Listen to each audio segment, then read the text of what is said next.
The public plan, hive mind, connecting us all in by law, with microchips in our brains by 2025. We're looking at the literal realization of a military police state in America. The American people have failed in their oversight of the integrity of our political system. The entire economy will be prisons, police in black ski masks, a Nazi Germany-like nightmare.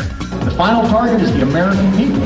We need to break that connection between the police and the military. They're charging people with weapons of mass destruction because they had marijuana. I support the Constitution, which would be at odds with my own party.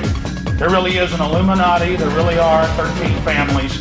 They own the big banks and print the money. They're in our universities and they're in our Congresses, and they believe in one world government. And plunge the American people into the deepest economic abyss of a generation. If we have, or when we have another attack, it looks like they'll come with more legislation. Again, problem, reaction, solution, over and over again. Government uses crises to scare the population into submission. That is so important to understand. Topping our news, the approval of a resolution against the Patriot Act by the Austin City Council. The council approved the measure late last night by a vote of 4-3, and before making the decision, council members heard arguments both for and against the law, which gives the government more surveillance powers. Our Veronica Obregon was following the debate and brings us the latest details. It took more than 4 hours for the city council members to adopt a resolution regarding the Patriot Act. That's because dozens of people signed up to talk on behalf of the act, and at one point the meeting got a bit heated. I personally would like all our children to live in a country where they can have the say and the control over their lives, and not some corrupt government official telling them what they can and cannot do. The USA Patriot Act is unnecessary. It is an insult to Americans. It is an insult to the heritage, to our heritage, and everyone who has worked together to create this country. For the first time in my lifetime, I'm hearing from more and more people who are worried that fascism could indeed happen here. Speakers varied, but opinions towards the Patriot Act rarely did.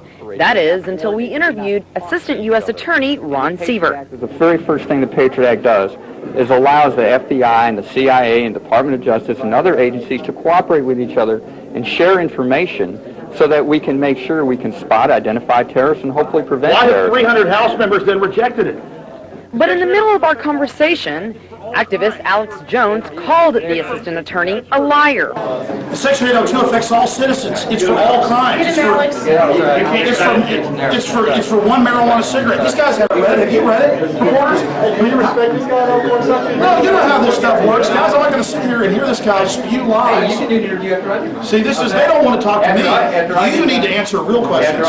You need to answer real questions instead of lying. And you know, earlier I talked to you, you know what's in Section 802. You know. Can you guys your title again? He says the Patriot Act gives law enforcement permission to search homes without warrants. And now under the new Patriot Act, they have sections where they say our officers need not even need these administrative subpoenas or warrants. They can just carte blanche go anywhere they want for any crime. The status of warrants is the same as it always has been.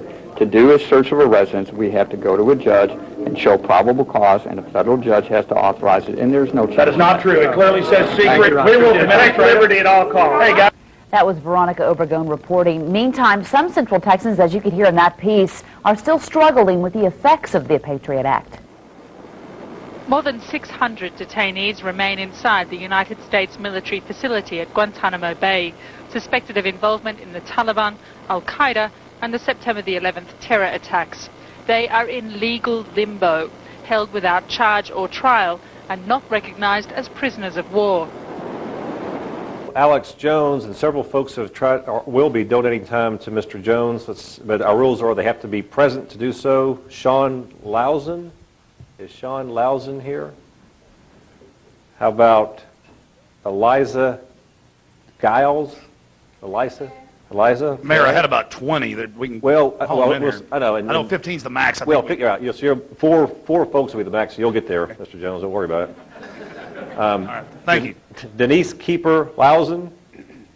Denise Keeper-Lausen. Sorry. Carlos Tame. Okay, Carl. Okay. Dummy. Yes. Okay. How about Mark Wallace? Mark Wallace. Okay. Let's see now. Well, so far that's only 6 of the 5 people that attempted, Mr. Jones, to give you 3 minutes. Only 2 are here, so you have 6 additional minutes. I'll give you 9. Well, unless somebody else. Mayor, I can go outside and get people. I think folks kind of got. I mean. I'll give mine to them. Are you signed up to speak? Yes, I am. What's your name? Trevor Holly. Okay. I need one more person. What's your name, ma'am? Rebecca. I'm sorry. What's the last name? Okay. Okay, so Mr. Jones, you're now at your maximum of 15 minutes. I will say, folks, occasionally you'll see myself or council members leaving the dais. I promise you when we're back in the back, there's a television and audio we can hear and see. Oh, so yes, Mayor, I believe you. Don't be offended when I leave. I'm not offended. Welcome, Mr. Jones. You have 15 minutes. Well, thank you. And I hope you do stay because this is important. And I want to thank the people that came here that are part of the Second American Revolution. We shall prevail. That is a guarantee. Because as the New World Order turns up the heat, they're going to form more resistance. The tighter they squeeze, the more people are going to have that light bulb go off above their head. Now, I believe this council is made up of good people. And I think it's great that Jackie Goodman, Mayor Pro Tem, has brought this forward. Let's go through the facts. And John Ashcroft and Lord Bush and their military-industrial complex owners who are setting up a military dictatorship. I mean, this is admitted. PNAC documents cannot hide the reality of what's happening. In fact, Ashcroft, 6 months ago, really committed a federal crime. In sworn testimony before the House and Senate, he said there is no new terrorism legislation. It's not been introduced. The Domestic Security Enhancement Act, the Justice Domestic Security Enhancement Act, House and Senate versions. It's like if I got up here and said the sun didn't come up this morning. You'd laugh at me, but the press didn't call him on it. Now he's saying there is a Patriot Act 2 and Victory Act 1 and Victory Act 2, and you better pass all of them. You know what's in Patriot Act 2, Section 501? You fit the description of a terrorist under Section 802 of the first Patriot Act, you can be arrested and secretly executed. That's right, a 3-military judge panel. Now what is Section 802 of the first Patriot Act that passed on October 27th, 2001 at 5 in the morning when no one was allowed to read it, according to members of Congress? The definition of terrorist is any action that endangers human life that is a violation of any federal or state law. They have many other definitions about anything that influences government. Go read it for yourself. They're counting on you not reading it. They're counting on you not finding it. Ron Paul and others have pointed out that Hitler and Stalin and people didn't have the nerve to put stuff like this down on paper. They just did it. That's what's so amazing about this. And to see the assistant U.S. attorney here peddling this is really sad, but I know it's under orders. Because 2 months ago it was reported that Ashcroft met out in Hollywood with the heads, the big editors of all the newspapers, and the heads of law enforcement, and said, we'd like you to go out and write editorials, editors, we'd like U.S. attorneys, assistant attorneys write editorials, get on talk shows, get out there and sell that this is the people, that this is good, that this is a wonderful thing. So I want the council, in case you don't know this, and the people here today to understand that it's a stage-managed event. I mean, it really was hatched in a smoky room to oppress you, to manipulate you, to con you. Now that makes me very angry, and that's why it's so exciting that this council may simply just say we have a Bill of Rights and Constitution, and we will not violate the Bill of Rights and Constitution, and in this city, America is still America. I mean, it's just that simple. Now, I'm sure you heard about 5 years ago about the FBI crime lab. The head of it, Dr. Frederick Whitehurst, who I've interviewed several times, said, I'm not doing this anymore. We've been framing people, manufacturing evidence. This is out of control. I've interviewed FBI agent Tyrone Powers, who talked about how they would frame people, the different criminal things that they would do. Tulia, Texas, 56 black people No criminal record, no drug paraphernalia, no nothing. On the word of one corrupt cop, gave them all 20 to 90 years in prison. Now you think about that. Houston Crime Lab, thousands framed indiscriminately. The police chief had to admit it because his job's on the line. He's claiming, oh, I'm going to fix that problem. It's equivalent of Hermann Goering, promising to stop what Hitler was up to. This is amazing, ladies and gentlemen. So this is why we restrict the scope and size of government and its power over us in our lives. Because we know there's criminals on the street, we know there's bad people, but they don't have the massive mechanisms, the machinery of government and military and militarized police and prison complexes to oppress at levels never before seen. Last century, 200 million killed by government. 200 million killed. Millions of American Indians, Native Americans, killed in this country. So don't tell me we shouldn't have a concern when the most draconian legislation in the history of the world, dwarfing Byzantine Spain and France, is rolled out against the people.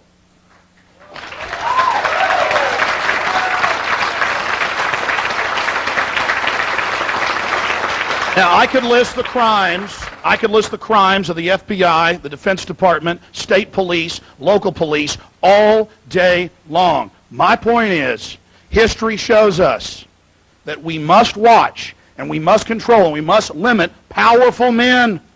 Because power corrupts, and absolute power corrupts absolutely. And I challenge members of this distinguished body to be part of history, to not abstain, to get out on the field in your life, and you'll truly be alive.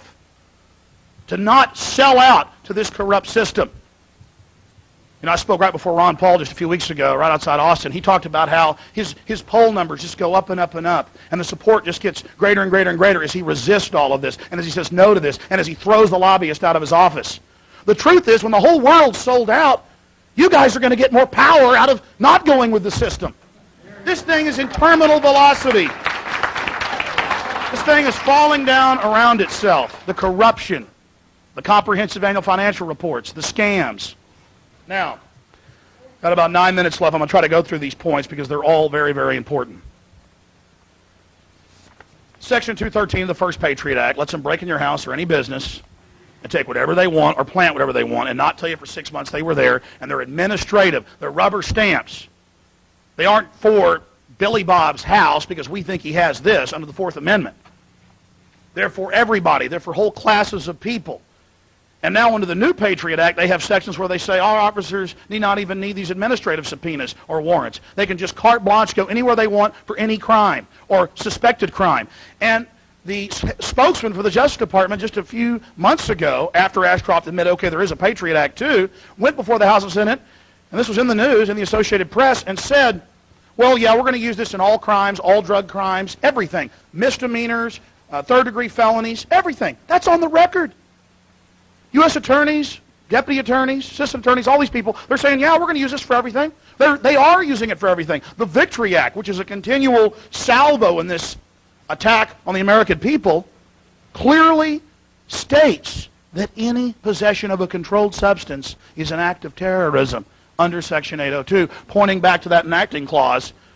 Well, it endangers human life. It's a weapon of mass destruction. They've actually got articles in the news about, oh yeah, they're charging people with weapons of mass destruction because they had marijuana. We don't want to be part of this. This is crazy.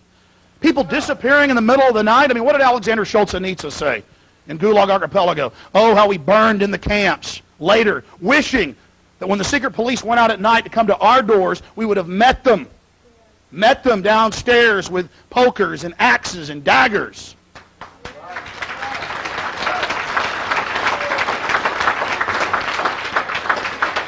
America is a great country full of great people, and it deserves better than what's happening. And I personally monitor every day the news wires, Reuters, AP, AFP. I spend 2 hours in the morning, 2 hours at night, and I have several people that work for me that do the same thing. And I mean, it's well in excess of 400 cities and towns. It's now 4 states. I mean, it's been at 140, 170 for, what, 6 months in the news? More propaganda. Can't the press get anything right? Can't this controlled corporate whore machine get anything right?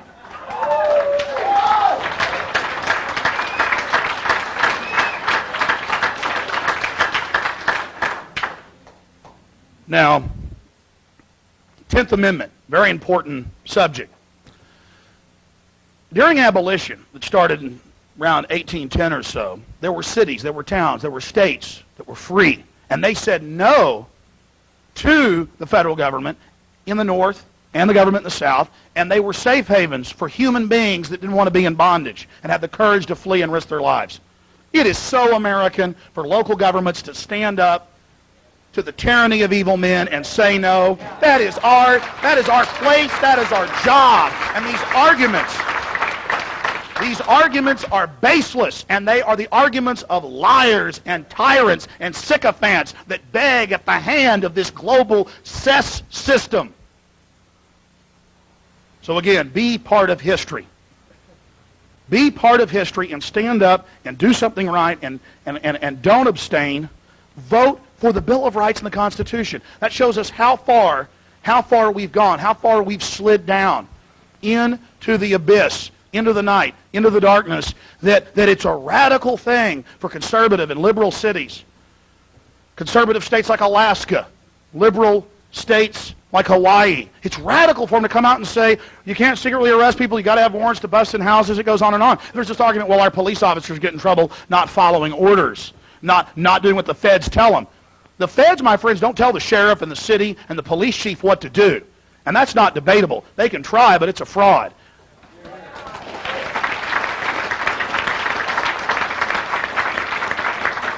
And it goes back. It goes back to the 10th Amendment time and time again. And it's clear. It's clear. The Nuremberg trials showed this. That you do not have to follow an unlawful criminal order. Blow that person's head off and stick him in an oven. No, you don't have to. Torture these Vietnamese women to get answers from them. No, I'm not going to do it. Take this smallpox inoculation. We said so, police officer. 99+% have said no. They're starting to get wise. You can't stop people getting wise. It's happening all over the place. The tyranny's too great. So police aren't going to get in trouble. But the problem is, the reason they are getting in trouble, and then the feds come in and federalize cities in the name of stopping a problem that they cause, violation of civil liberties and our God-given rights that are enshrined in the first 10 amendments to the Constitution.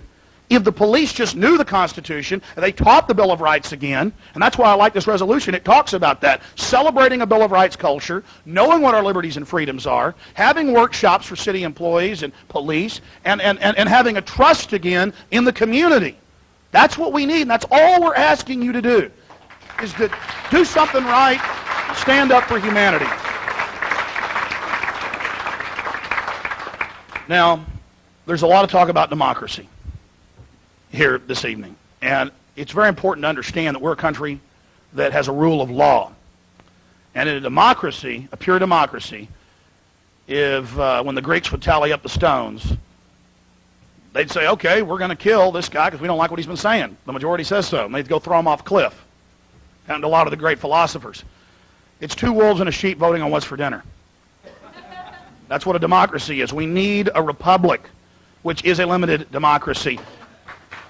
Where just because a bunch of people under fear, when the dictator's carrying out terrorist attacks to scare the people into submission, can't stampede off the cliff and round up Arabs or Muslims or Christians or people's land they want. That's what freedom's all about, is protecting everybody. And that's what our beautiful republic does. So please, this is a big step. This is standing up and saying no to this tyranny. This is not just some frivolous resolution that does nothing. This is historical. People all over the country coming together and rediscovering their liberties and freedoms and interfacing with their local government and saying, hey, be part of this solution so that we can have a safe and happy and vibrant community where people can grow and live and learn.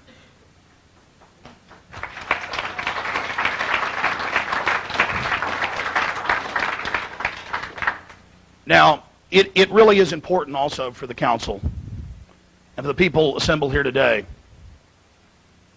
to understand that the level of deception and manipulation and skullduggery surrounding the Patriot Act's passage surrounding the introduction of Patriot Act 2, Victory Act 1 and 2, all of the arm twisting and garbage that's gone on in Washington, D.C., that is all the more reason. The lies by the Justice Department and their minions telling us that it doesn't affect citizens, telling us that we don't have anything to worry about. It demands that we stand up and speak out and repudiate this nightmare legislation. I mean, it just, there's darkness swirling around this thing. And as more of the veils are pulled away, we see the true horror of what they're trying to build, what they're trying to construct. And I'll just close with this. And it is scary, and we need to be scared. So we can get involved and stand up. That's what fear is about. Getting you moving, not hiding under the pillow, not hiding under the bed. General Rick Baucus, you should have heard about it in the statesman, but of course you didn't. Brigadier General over Camp X-Ray resigned. He said, I'm not going to be part of torturing these people. These aren't even Taliban or Al-Qaeda at this base. This is all a big show. And he left. Did you ever hear the head general say, I'm not going to torture these little kids? Well, most of them are like 12. That's sick, folks, and nobody even knows about that. Nobody even knows about that. That's Associated Press. That's the reality of what we're dealing with and facing. So I'm asking the people of this council, the citizens of Austin, to join us and to do the right thing, and again, to be part of history. Please do it. Do the right thing. Please don't abstain. Please vote and reaffirm the Bill of Rights and Constitution and the soul and heart of America. And again, I want to thank all of you for being here.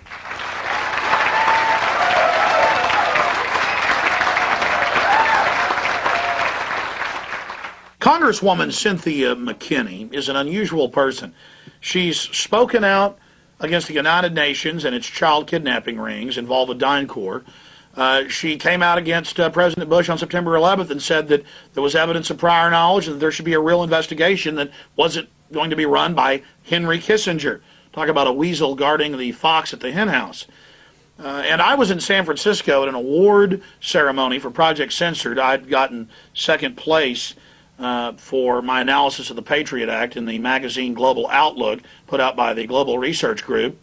And what was really interesting is after her speech, after the award ceremony, she ran up and hugged me. And she said, oh, Alex Jones, Alex Jones. And I didn't know that she even knew who I was.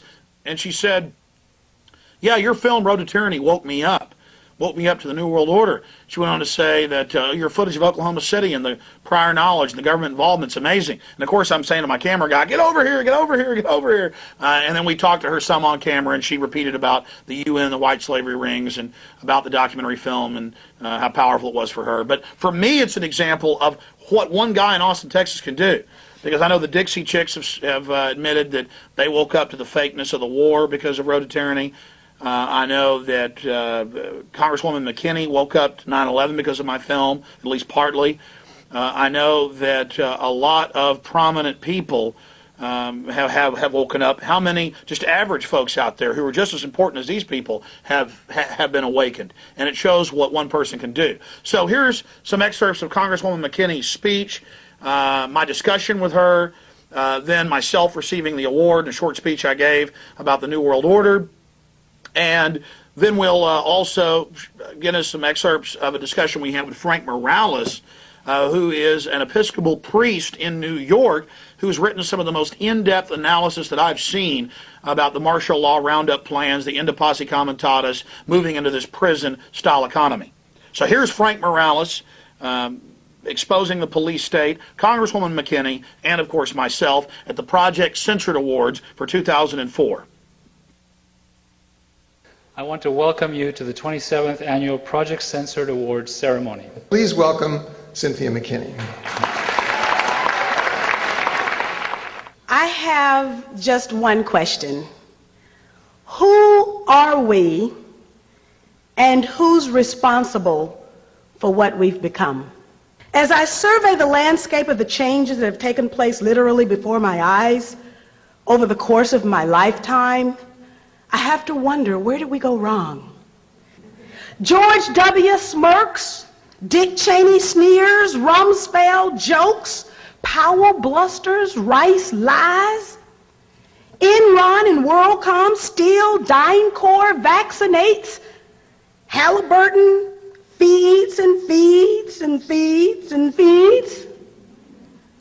Americans hurt, and in Iraq, Americans die.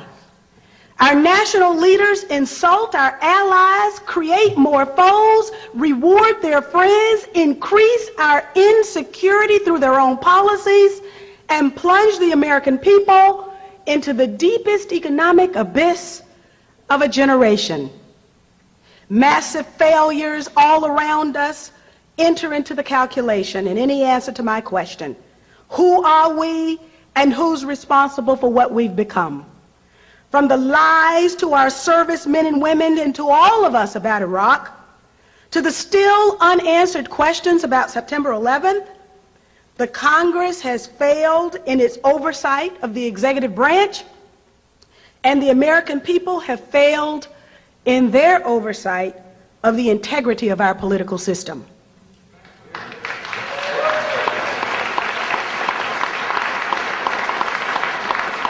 It's horrible that Rumsfeld can say America can afford the extra $87 billion for corporate outrage and human cannon fodder in Iraq, while at the same time women and children constitute the fastest growing segment of our homeless population. The very act of our sitting vice president taking a paycheck, I can't even believe I'm saying this, taking a paycheck from the American people while at the very same time taking one from a corporation that gets billions and billions of dollars in no-bid, sole-source contracts should make us all outraged, and the vice president should blush. But these people don't blush because in the end, they know they can get away with it. We also now know that the administration has kept many secrets from the American people, including changing a September 11th ground zero environmental impact statement in order to speed up the opening of Wall Street. They've lied to us on Iraq.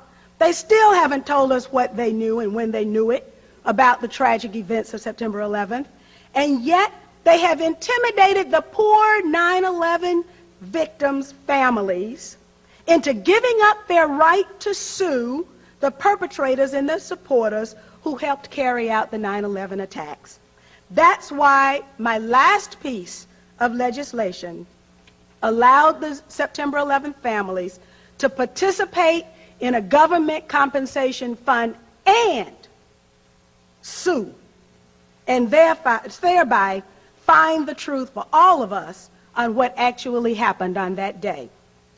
I believe the promise of our country was stolen 2 generations ago in bold and brazen acts of violence. Snipers' bullets took that America away from us. And almost in rapid succession, bullets took Martin and Bobby from us too. It came to my attention during my last days in Congress that Bobby was considering Dr. Martin Luther King to be his running mate. Now imagine the America we might have had. But when confronted with evil back then, what did we do? Not too far away from this very place, Mario Savio of Berkeley's free speech movement told us what to do. Mario Savio told us that sometimes when the machine becomes so odious, it makes us sick. And at that point, we have to put our entire bodies against the gears and the wheels and the levers, against the entire apparatus, and we have to make it stop. And that we have to say to those who own the machine that unless we're free, we'll prevent the machine from working at all. There's a time when the operation of the machine becomes so odious, makes you so sick at heart that you can't take part. You can't even passively take part. And you've got to put your bodies upon the gears and upon the wheels, upon the levers, upon all the apparatus, and you've got to make it stop. And you've got to indicate to the people who run it, to the people who own it, that unless you're free, the machine will be prevented from working at all. Who are we and who's responsible for what we've become? America is us, and we're responsible for what we've become. If we answer in any other way, we're content to have others define us, even others who have proven to us that they can't be trusted. A young teacher recently asked me, what did I think she could do to advance the cause of people who think like us? I told her that the greatest gift my teachers had given me was the ability to think. Teaching our young people how to think is the greatest gift our teachers can give, for it's the independent thinkers who will save our country. So my hat's off to the professors at Simona State for even conceiving such a program, and to the university for being committed to it. Project Censored ensures that our country will have a cadre of young people trained to think. And for those of us who care enough about our country to find out what's going on, Project Censored makes it easier for us to know so that we can make for our country a better tomorrow. Thank you to the journalists for writing the stories that you've written. Thank you for inviting me to participate. And thank you, 7 Stories. Thank you.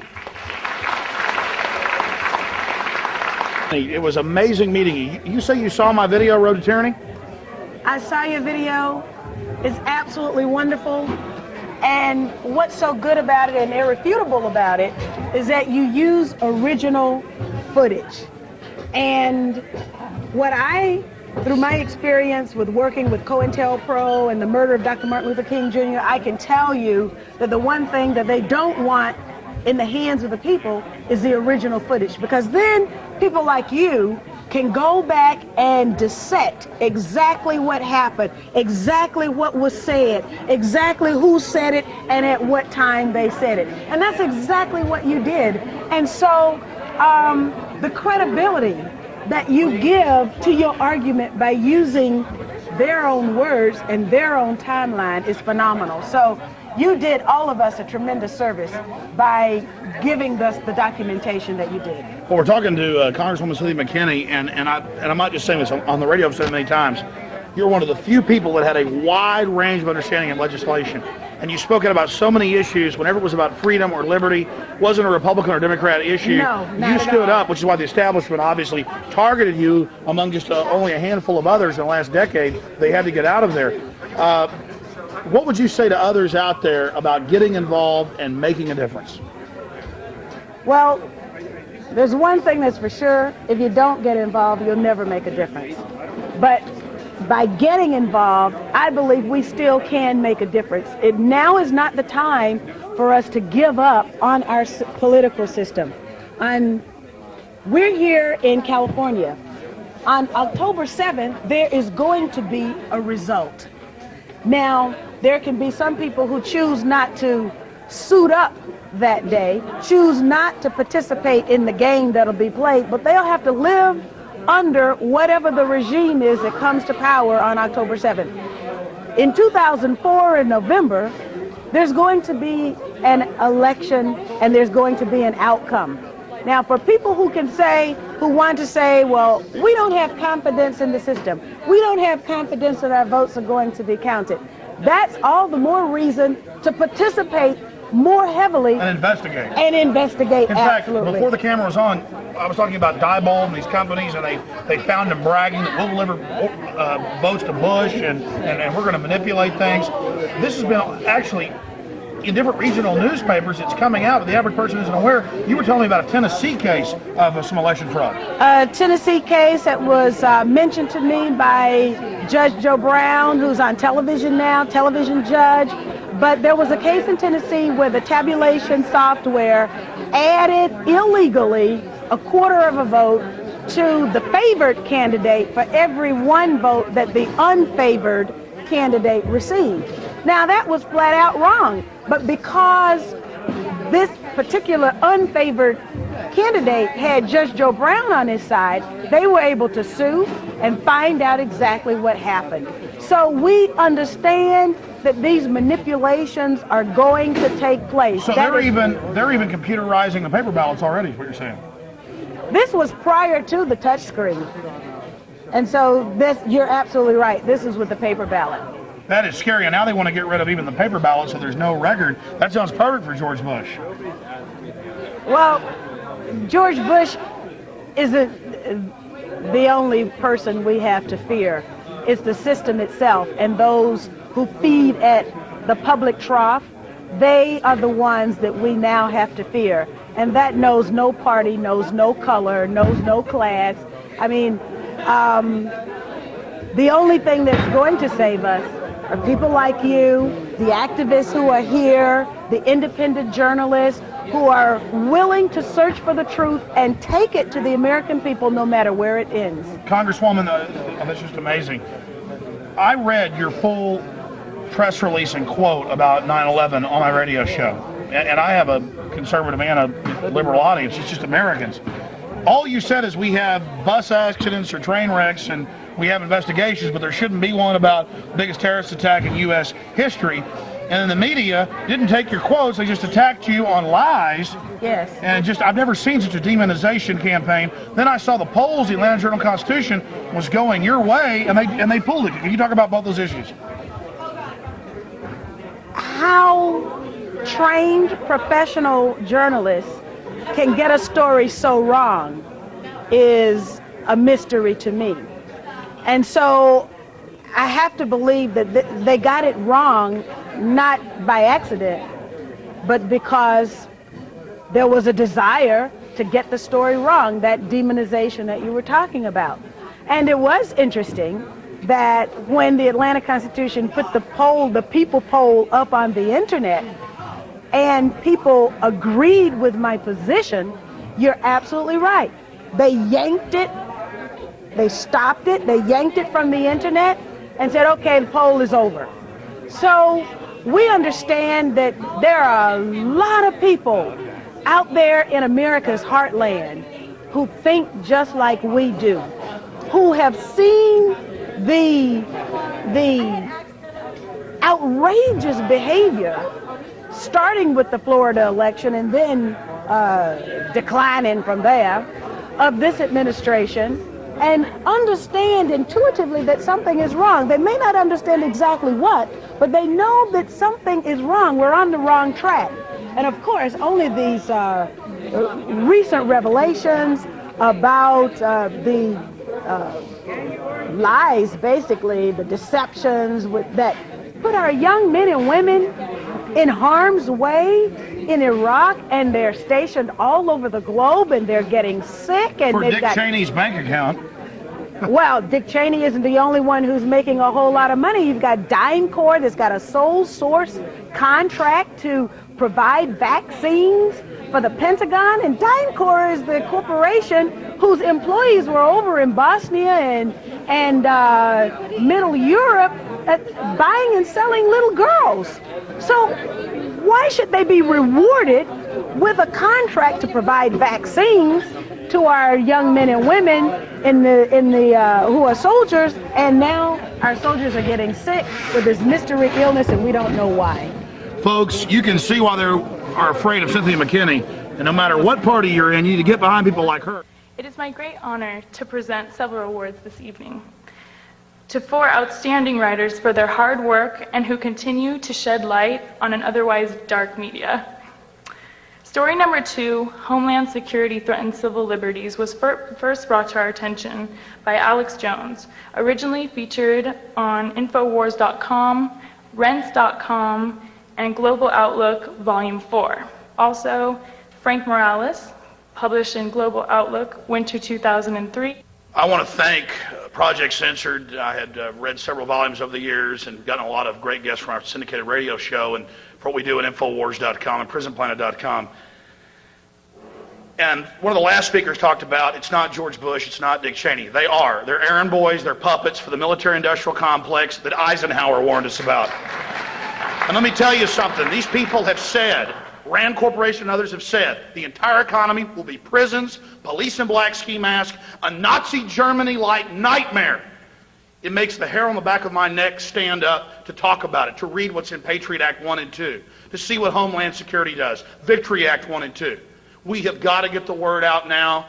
We have got to warn everybody, because this military-industrial complex and their PNAC and their Northcom plans state that they will carry out the terror, that they will engineer the crises so that they can offer their solution. It's been done throughout history. The good news is that right in my hometown of Austin, Texas, we just threw out the Patriot Act. It's over 400 cities.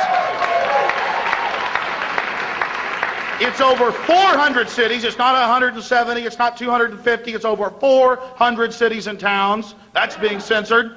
It's now 3 states with about 3 or 4 others about to repudiate it. We have a Bill of Rights culture, a liberty culture growing, and across the board, in radio interviews I do and on my own syndicated show, liberals, conservatives, black, white, old, young, they know it's tyranny. They know George Bush wants to be a dictator, and people are waking up everywhere. So be part of history.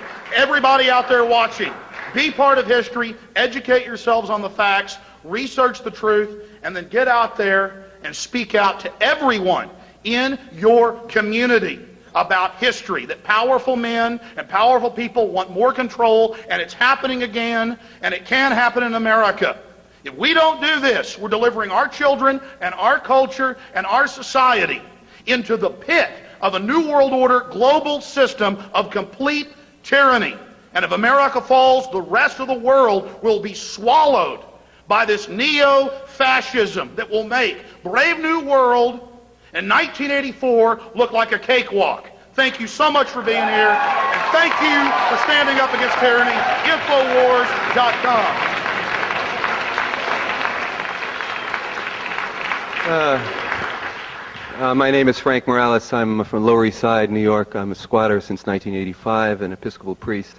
I wrote a piece for Global Outlook magazine entitled Pentagon Declares War on America, which dealt with, I meant that literally, which deals with under the operations other than war doctrine and the consolidation of the military and the police within America with the imminent repeal of the Posse Comitatus Act.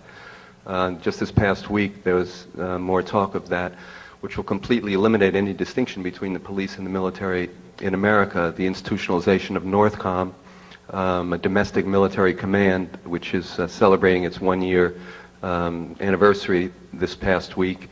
We're looking at, what Alex was referring to, which is, the literal, realization of a military police state in America. The war on terrorism, particularly in its homeland defense manifestation, is a thin cover for the war on dissent.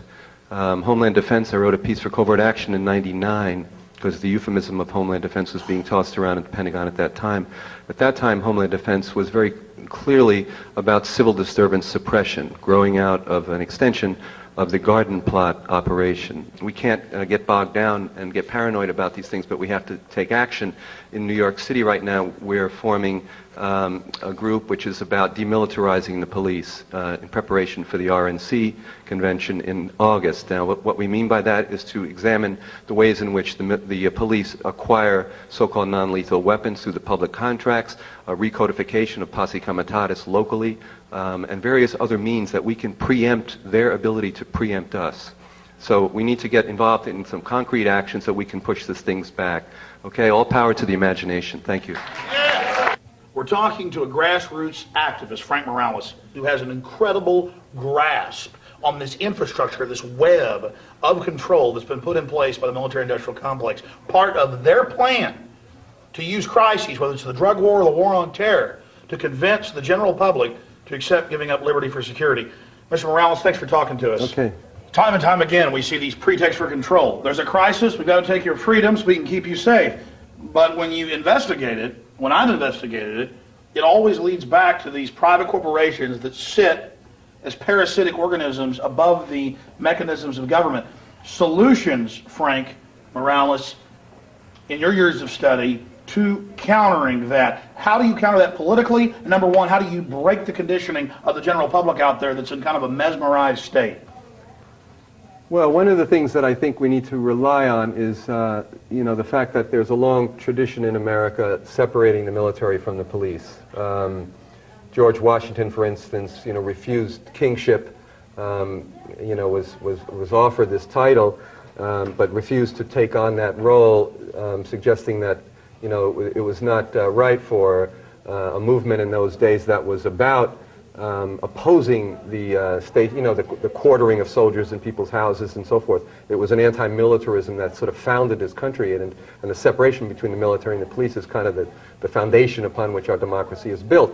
So I think one of the things that people need to look at is the ways in which that we can recodify the Posse Comitatus Act. The Posse Comitatus Act being the criminal statute which bars the military from enforcing laws domestically. One of the things that we're trying to do in New York City right now, along with the Bill of Rights defense committees which are popping up around the country right now, is to recodify Posse Comitatus locally, so that we can begin to break the connection between the militarization of the police and the kind of transfers of technology, non-lethal weapons, and so forth that's coming into local police forces. Right now, we're looking at 1,000 or more SWAT units around the country. We're looking at drug pretexts for Waco. Waco was ostensibly a drug operation, which allowed for the involvement of Delta Force and other military forces. So there's a connection between this war on drugs and any number of situations in which the civil liberties and the rights of American citizenry are being threatened and undermined right now. We go out in the communities around Austin, and these are old communities in the 1830s, 1840s, Yeah. happy little communities, and they go, us and all our neighbors have been raided by the Army. Yes. And they'll have the Army with them with helicopters in support, with men cussing and yelling and screaming at children, and nothing's found, and they get mad. Right. It's like they're raiding a Viet Cong village or something. Exactly. At the recent few years back, I'm sure you're familiar there with the urban warrior war game scenarios that the Pentagon was carrying out around the country. Oakland and everywhere. Yeah, they were doing them all over the place, and in some cities, they were thrown out. There was a town in Texas, I don't remember, Kingsville, I think it was, where they had a 3-day... We were there. Buildings on fire. Right, they had right. foreign troops with them. Yeah, and then I think it was the mayor of Charlottesville, I guess that's in North Carolina, South Yes, sir. Carolina, actually, protested the involvement, of the military in this training exercise and had them thrown out of town. So in that case, the Chief of people... Police in San Antonio, too. Yeah, so, I mean, but these exercises are thinly disguised, civil disturbance suppression exercises. Conditioning mechanisms. Yeah, they're getting people used to the involvement of the military. When you have Bush, literally this week as we're speaking, we're in the first week of October 2003, getting ready to repeal Posse Comitatus Act. Thereby, eliminating any distinction between the military and the police. I mean, they're not talking about getting us used to it. They're talking about a complete consolidation of the military and the police, so that military people will be able to search your home, will be able to arrest you legally under the weakest of pretenses. In the case of New York, oh, sorry, we broke in. The woman died of a heart attack, Mrs. Spruill. That's a horrible case, but Yeah. I see cases scanning newswires every week where it's the wrong house, they shoot some old guy or some young boy Right. in the back and say, well, collateral damage, it's the war on drugs. Exactly. And then you catch the CIA shipping the trash in to begin with, Right. and they bust some cartel that didn't pay them their cut. Exactly. It seems to me one of the things holding back this fascist system from coming into full fruition is that they don't have enough sociopaths. They don't have enough gung-ho people that will carry out the type of mass oppression that they put down in their blueprints and their plans. Comments? Well, one thing that comes to mind is after the Second World War, there were studies done on the firing rates of the soldiers, which showed that most soldiers would not shoot at another human being, even if they were directly threatened, that they had a predisposition not to kill. So to make a long story short, by the time of Vietnam, the manner in which soldiers were trained has shifted to a form of operant conditioning. So marksmanship is no longer little ducks on a pond, on a modified pond that you knock over and whatever on a fence. It's video simulation, video rooms that you walk into, and they develop a quick shoot reflex. In New York City right now, the NYPD has a contract, and so does the LAPD, with Firearms Training Systems Incorporated, based in Sewanee, Georgia. Firearms Training Systems Incorporated not only trains the LAPD in marksmanship and the NYPD using operant condition so on, but also trains the Marines, also trains militaries around the world.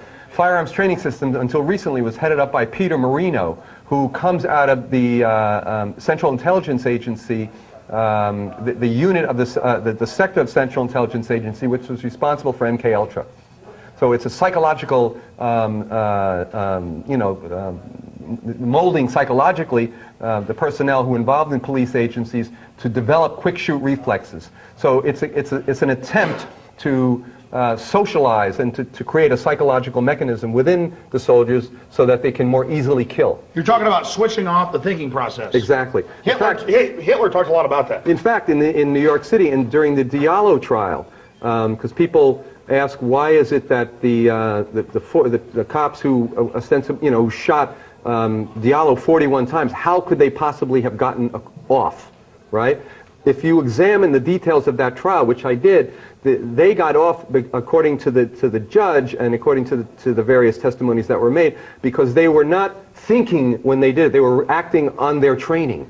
Firearms training system, in their brochure, which the NYPD has a contract, in their brochure they say firearms training system, having a contract with us also gives you protection against liability against the use of excessive force. It says that in their brochure. We need to point out that there is an inherent contradiction between democracy and militarism. That militarism can only lead to an increase of violence all around. So that we need to be very specific about the ways in which we go about it. Some of the things we're doing in New York now is to identify, for instance, the contracts that the NYPD has with various so-called non-lethal contractors. Non-lethal weaponry is a booming industry right now. And whether it's rubber bullets, electromagnetic pulse weapons, which are being ready to be utilized on the streets right now, which heat skin to 130 degrees from 200 yards away. This weapon exists. They're ready to bring it out. We need to break that connection between the police and the military, which is what's happening now. Bush's people are ready to repeal Posse Comitatus, the Posse Comitatus Act, which is the criminal statute that delineates the police from the military. Literally this week, they're ready to repeal that. Isn't that the key to what they're doing, is that you have the military-industrial complex that owns the dominant media. Right.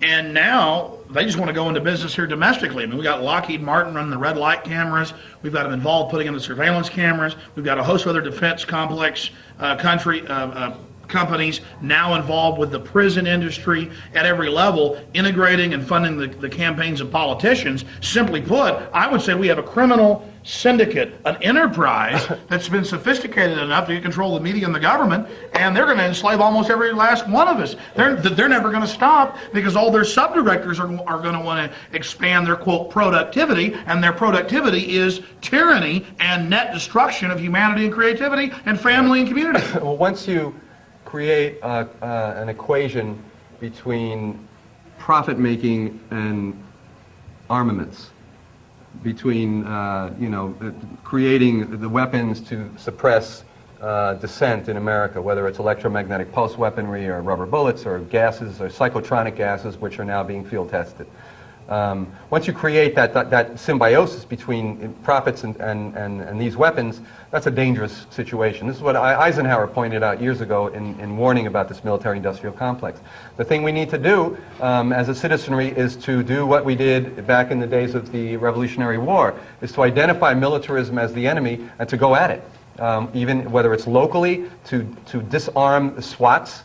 You know, we're talking about 1,000 SWAT units around the country right now. This is the people's money that's being put to use in buying this weaponry. The people need to get inside of these police stations and implode them from inside. They need to go in, identify ways in which they can disarm the police in these contexts, to recodify Posse Comitatus locally.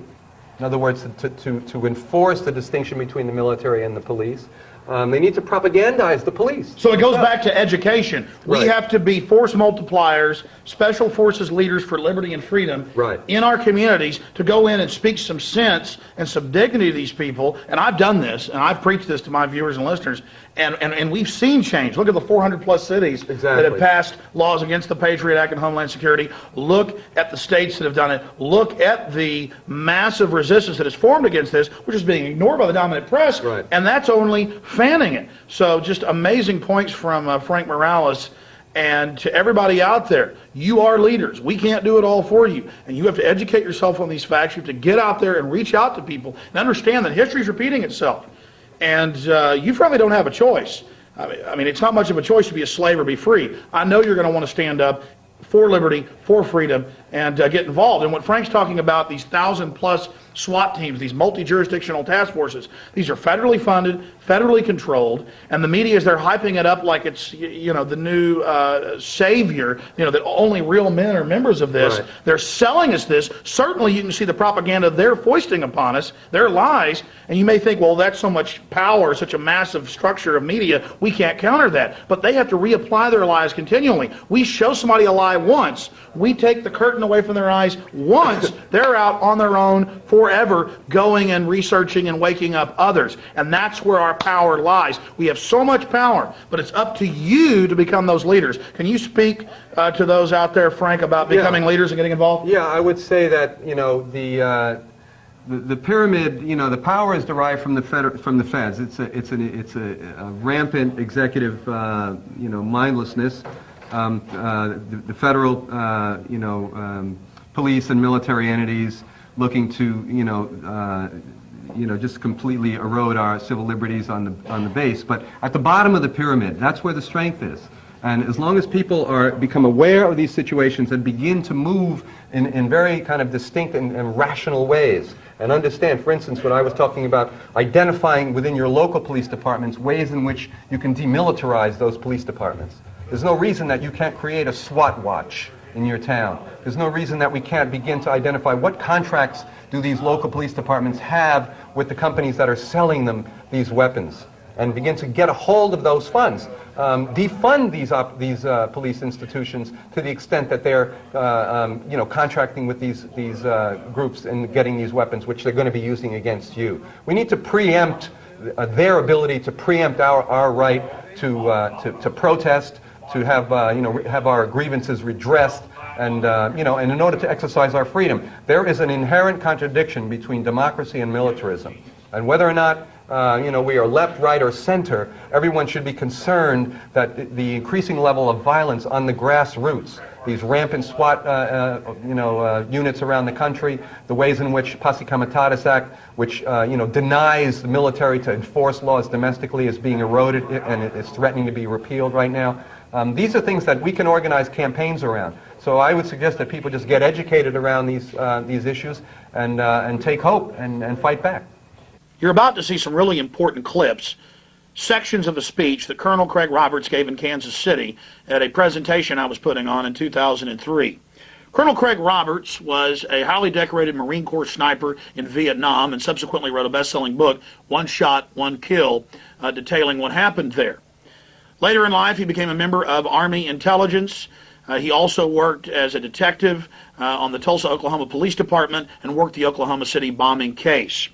Colonel Roberts is an expert on the New World Order, and his insights give us a view into the mind of the globalist thinkers and to many aspects of the crimes they've committed. Here's Colonel Roberts. Where are we at now? The final target is the American people. And who benefits? On the Hegelian principle, remember, create a fear of attack, pass a stronger anti-terrorism bill every time. Now, the way it works out, the difference between communism and Fabian socialism is communism says, kick in the door, shove a gun in their face, and tell them, be a communist or die. Real quick. Fabian socialism says, knock on the door and put one foot in the living room, talk your way into putting the second foot in the living room until you own the whole house. You do it by legislating your way there a little bit at a time. It's called the frog in the pot. It's called incrementalism. It's called the inchworm effect, where the inchworm feels out. If it feels resistance, it backs up and moves around the object. Incrementalism is, I come to you and I say, I want to take all of your house. And you say, you can't have all my house, but I'll let you stay in my front yard. I'll compromise. Okay, that's fair enough. A week later, I want your front porch. I'm not going to give you my front porch, but you can have the steps. See? This is what happens when we get at the national level in Washington, D.C. For those of you who haven't figured it out yet, the National Democratic Party was taken over by the Communist Party of the USA back in the 1960s. They infiltrated their members to the very top, and they have Fabian socialists there. Okay? And they've got a few Stalinists, but mostly Fabian socialists that want to incrementalize our way into globalism and the New World Order and all of this. The Republican Party and it's mass confusion. Probably has a few in there too, but I think mainly they're just dumb because they haven't figured it out yet, or if they figured it out, they go along with the flow anyway. But the Republican Party's deal is we had to compromise. Remember that all through the Clinton administration, every time they wanted to pass some obscene law, the Republicans say, well, we had to compromise with the Brady bill. We had to compromise and meet them halfway. No, you don't ever compromise. We didn't send you there to compromise. We sent you there to say no, to draw a line in the sand. You don't compromise. Because compromise allows the enemy to advance at least halfway, and they ask for the rest tomorrow. So the Hegelian effect is, you don't want to do it. You don't want to compromise, so we're going to make you want to do it with with mind control, and we're going to do it by scaring you and telling you it's going to hurt your kids, it's going to hurt you, whatever. They create a scenario, and you buy off on it. So we end up with stronger anti-terrorism bills, which are basically anti-constitution, and run around the Constitution. We've got prohibit the private ownership of guns eventually. Right now, the Ninth Circuit's already come out and said that gun ownership is not an individual right. It's a privilege given by the government. Folks, there's a big difference between rights and privileges. Privileges are given by the government. Rights are something you have they can't take away. And they're trying to redefine which is which. And they're trying to move the gun rights into the gun privileges. And we can't let them do that. Somebody asked me once, well, Roberts, what's your tripwire? What's your line in the sand? When do you actually do more than just speak? Well, I'll tell you what, if I ever see a Chinese guy driving down my road with a blue hat, he's going to wish he didn't come there. Now, I may be slow, and I may be old, and maybe I don't see as far as I used to, but I got a heck of a good trigger finger. Okay. Prohibit private ownership of guns. Establish a national ID system for what? For tracking purposes. They can't control people if they don't know who they are and where they're at. You've got to identify everybody before and register them before you can control them. And they've got to make more. And it's really hard for them to do this. But it's real easy for you to be convinced that they've done it. I.e., oh, I've got a social security number, they can find me anywhere. I've got a driver's license number, they can find me anywhere. I've got this, they can find me anywhere. Wrong answer. It's like trying to drink water out of a fire hose. Get up in an airplane, look down at the city, and try to figure out how you're going to track all those people with all the computers in the world. It ain't going to be done. It can't be done. Over a period of time, they'll find you. Okay, they have ways of doing that. If you spend money, if you do anything, yeah, if you try to move from one place to another eventually. I mean, property taxes alone. I mean, everybody registers for property, you know, unless you live in a tent in the back of a park someplace. So, why run? And why care? Stand up and say, hey, the buck stops here, the line's in the sand, and you got a problem with me, let's just get it fixed. And if everybody did that, Alexander Solzhenitsyn said this, when the organs came in the middle of the night, if we'd met them in the stairwells with clubs and with knives, sooner or later they would run out of agents and we would not have gone to the gulags. Establish a national police force. They're doing that right now by cross-deputizing all of the police. And these young officers out there, you got to remember, police officers are good guys. The problem is we're getting a young bunch in there that come out of the public school system to go through the socialist college system. Why does a police officer have to have a college degree? Because it puts him in socialist, left-wing college classrooms. And they say, if you have a degree in sociology, that's fine for the police department. Or, of course, you can be a lawyer, or you can be, you know, they give you some other choices. You know, if you come out of there and you got a degree in horseshoeing or something, obviously that's not going to work.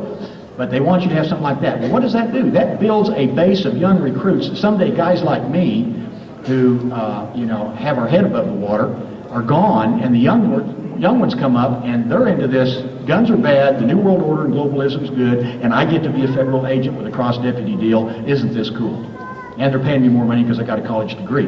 It's a mind control deal for the young. And when the older officers are gone and we can't explain to them, we got some problems here, and we need to talk about things like, what does the Constitution say that you took an oath to, like Jack McLam does to them, then I don't know what's going to happen. So I deal with officers all the time. I stay in contact with them. I drop by the lodge. I visit them. I stop in the street, and talk to them. Of course, they all know who I am. I'm kind of a legend in my own mind over there, but in my neck of the woods. But that's all you can do. You do what you can do. That's all you're expected to do. Let me tell you something. Don't sit there taking the information and do nothing. If you want to be, I'm a patriotic couch potato, then you're wasting your time and mine too. Okay? You've got to educate at least one or two other people, and they need to do the same thing. America is the last bastion. The globalists know that to establish an effective global government, no private individuals can be permitted to own or bear private firearms. There must be no chance of resistance or rebellion. The population of every country on the planet must be disarmed, followed by their police forces and local military organizations. The National Guard is going to get disarmed. The police are going to get disarmed. And how do we know this? It's happened all over the whole world, and we're the last ones left. Do you know who the only populations that have guns left besides us? Iraqis, PLO, Libyans, terrorist organizations. Now, when only the terrorists have guns, what is that going to mean? Okay? So, the biggest thing is, if we meekly do what the Aussies and the New Zealanders and the Brits and the Canadians have done, we deserve what we get. They're going to legislate the guns away by create fear by using the events in the media, have legislation ready to pass that reduces or eliminates firearms in the hands of the citizens. How many can you own? How big are the magazines? Pretty soon it's going to be single shot, then it's going to be, we got to get rid of certain categories and classes of weapons. How about the multiple projectile weapon of mass destruction? The shotgun. How about the preferred weapon of the assassin? The .22. How about the sniper class weapons? Anything with a scope on it. Pretty soon you got them all. You're about to see some key excerpts of a speech that Congressman Ron Paul gave at a rally against the Patriot Act outside Austin, Texas at McKinney Ruff's. The congressman talked about how the New World Order's financial system is creating a climate for depression in the United States. He also talked about the neocons and how they're really not conservative and have betrayed conservative ideas in America. Congressman Ron Paul then went on to admit to a questioner in the audience that yes, it's no secret, there is a world government, and there are these globalist thinkers that want global governance or government. So here it is, Congressman Ron Paul, deep in the heart of Texas. Boy, what a nice crowd. This is pretty neat. And I actually got applause for an introduction. I don't even get that in Washington. Go to Washington and I just barely get by, you know. But it is real nice to be here. And it's nice to be at home. It's nice to be in Texas. And basically all of August I've been here. And it's very encouraging. You know, in Washington, if you think that the world is what we see and hear and do in Washington, you know, you have really a distorted viewpoint about what America's all about. So it's when I come home and get to visit and get to speak out and get to visit with people like you that I realize that there are some very deep concerns about what's happening in this country and that you're on the right track and that you want to do what's right and you're not coming to the government to looking for handouts and special interests. So that to me is very encouraging, and there is but one special interest that we should be working for, and that would solve just about all of our problems, and that is our liberty.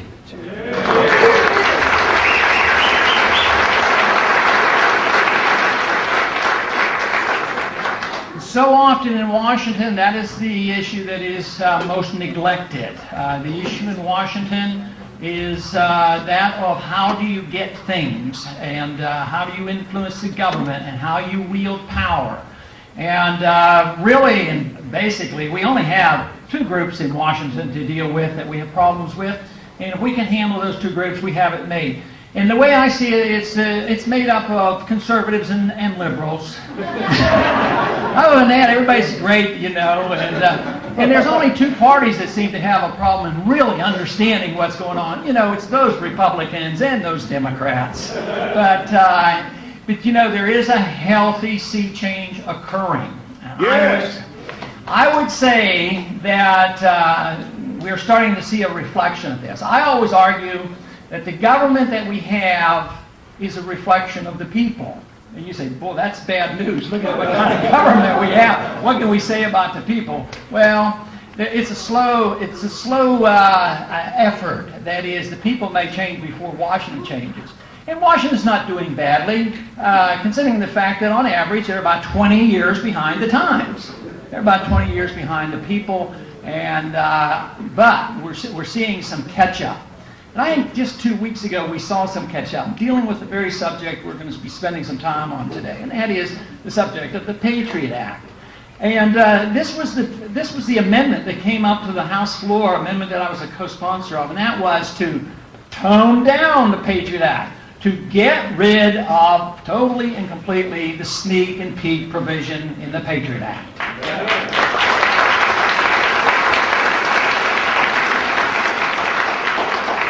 And we weren't sure whether we could get it to the floor because I was a co-sponsor of another amendment with Bernie Sanders, who wanted to get rid of that portion of the bill that said that the FBI has the authority to go in and just start snooping at libraries and bookstores and just looking at all the lists in case they might find some information that would be worthwhile in their great effort to provide security for us. And that was ruled out of order, and we fought and fumed with it, and it looked like that would not be brought up. So when this subject of sneak and peek came up, the lead on that was Butch Otter from Idaho, and he had voted against. He was one of the very few Republicans that voted against the Patriot Act. There were 3 of us that voted against it. He had voted against it, so he's been very consistent on this issue. And I was the co-sponsor of that, and we got it to the floor. And we got a vote on it. But the amazing thing, not only did we win it, but we had over 300 members of Congress vote to weaken the Patriot Act and get rid of that provision.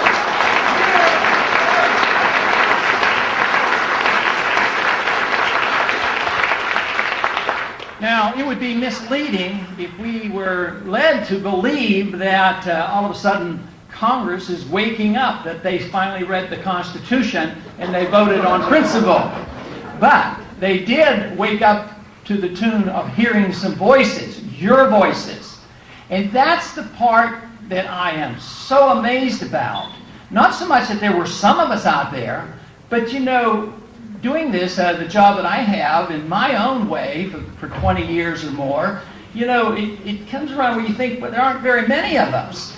So, and we don't have a great deal of influence in Washington, so therefore you say, yes, our numbers are growing, yes, I'm on radios and we get responses, yes, we have the internet, and but where is the message really reaching? And I think this vote is a reflection of the fact that several things are happening. One, there are more of us than ever before, and the other fact is that we have better means of communication. You know, we have the internet and radio and shortwave and newsletters and just so many more things available to us than 25 years ago when I first went to Washington. You had 3 major networks and that was it. So this is good news.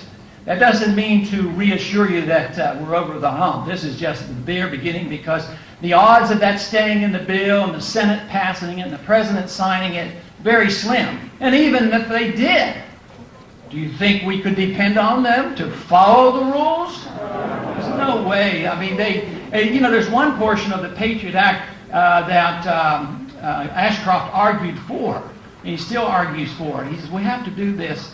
And he said, and somebody said, well, why do we have to have this radical change? He says, it's not so radical. He says, we've been doing that all along. We just want to put it into the law. So that's generally the way it works. So I want to talk, of course, specifically about the Patriot Act, but more about the attitudes in Washington and how it works and what we're up against. First, it's a political attitude. The determination of individuals to go to Washington and do what they say. Have you ever had a member or a candidate come to you explaining their position and they sounded pretty good and then went to Washington and forgot what they told you? Has that ever happened? That was probably one of my early motivations to run for office, was the fact that too often we've been deceived. We can never agree on every issue. We can't have unanimity on everything. But we should have agreement on sticking to our promises and doing our very best to obey our oath of office, and that is to obey the Constitution.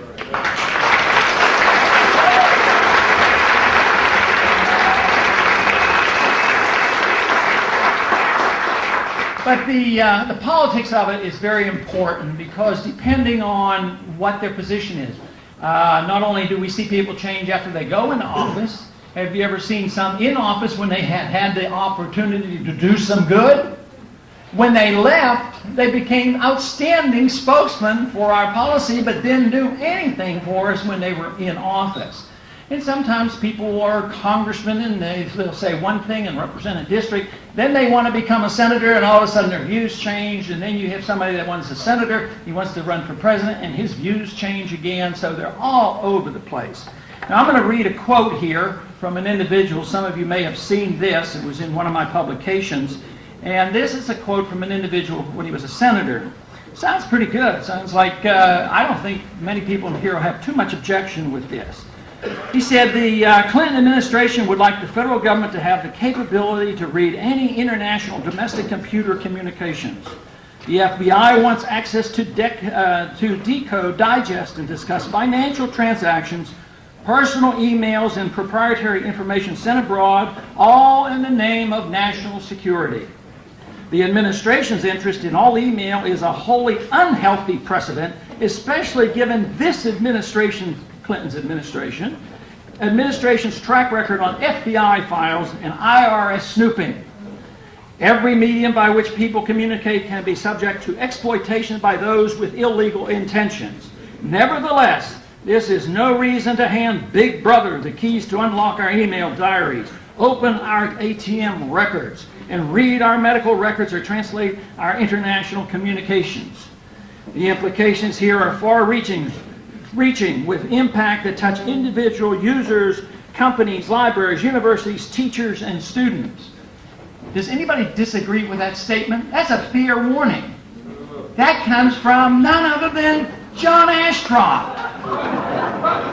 But now he's in charge. He has the power, and all of a sudden his attitude is different. He will know how to handle the power and authority much better than the Clinton administration. But maybe Wallace was right. Maybe there's not a dime's worth of difference. It's too bad we can't make him eat these words. That's what he needs to do.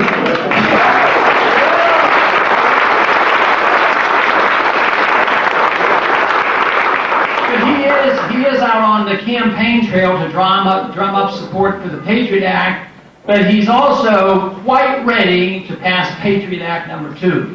Which, if you thought Patriot Act number 1 was bad, 2 is even worse.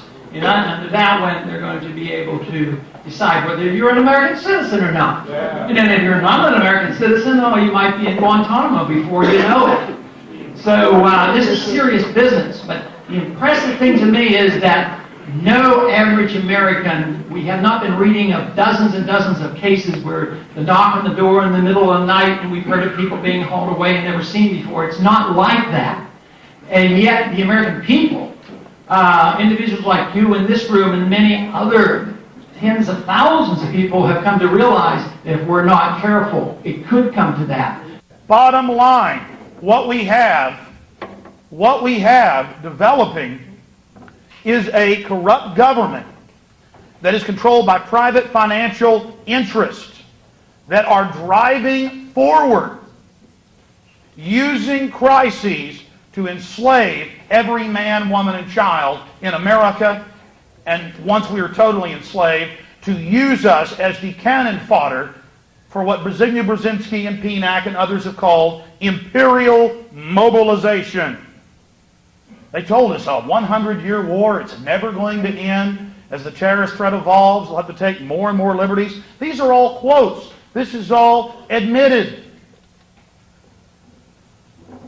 Think about it. We've had a war on illiteracy. The test scores are dropping. We've had a war on drugs. There's triple the heroin, double the cocaine on our streets than what there was just 10 years ago. The prison population has more than quadrupled in the last 5 years. And there's more police, more checkpoints, more SWAT teams in ring wraith outfits kicking down doors, and more cops and citizens getting killed as a result. Again, problem, reaction, solution. Over and over again, government uses crises to scare the population into submission. That is so important to understand. And it doesn't matter if Bill Clinton is in office or George W. Bush. They're just figureheads, puppets, marionettes dancing on a string.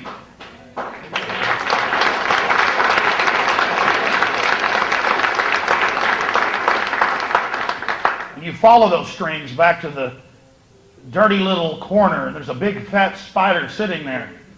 And yes, my friends, there really is an Illuminati. There really are 13 families. They own the big banks that print the money, and they have stated publicly that they plan to get all of us, that's 95 to 80% of us, out of the way to engineer a servant class and to totally take control of the evolutionary development of the human species. Now, that's heavy stuff. Sounds like a science fiction movie 30, 40 years ago. We're in 2003. And whether I'm reading some CNN news story or Silicon Weekly or Bill Joy in Wired, they're bragging about how the elite is going to be the only group, the real elite. I don't mean the guy down the road that owns $1 million house. I mean the real elite, the folks that own the banks that print the money. That's when you're wealthy. That's when you're powerful. That's when you're rich. That they are the only people that are going to have access to all of this undreamed technology that's been developed. So we're not just fighting old-fashioned tyranny here of the Babylonians or the Romans or Hitler, Stalin, or Mao. We're fighting a push by a scientifically crafted dictatorship that is sworn to dehumanize you and your family. The country is getting poorer. There is no doubt in my mind. A lot of people are going to get poorer. They're going to get poorer because the country is poorer. And they have exhausted now the tools that they have used traditionally since we've had our Federal Reserve, especially in the last 30 or 40 years. The tools that they have used to get us out of recessions have always been fiscal stimulation. Government spend money, run up the deficit, print more money. Well, this time around, they've been doing that, at excessive rates. Even early on, even before the recession hit, they were doing it. So what are they going to do? In the old days, if the recession was, if they wanted to end the recession, interest rates were brought up high to dampen the economy, and interest rates would be high. Well, now, at the bottom of the recession, interest rates are at 0 or 1%. Real interest rates are very, very low. So how can they lower them? How can we spend more money? The national debt is going up right now over $700 billion per year. And about 6 or 8 months ago, I thought I was making a very, very rash prediction and said, before too long, in the next several years, we're going to have the national debt, which includes the money you borrow from Social Security. The national debt is going to go up over $1 trillion in 1 year. And I think that's going to be true. But there's going to be a limit to this. Eventually what happens, it runs out of steam, the dollar loses its value, interest rates go up anyway, which they have started to do, inflation comes back, and you have inflation with recession and depression, and the government can't function.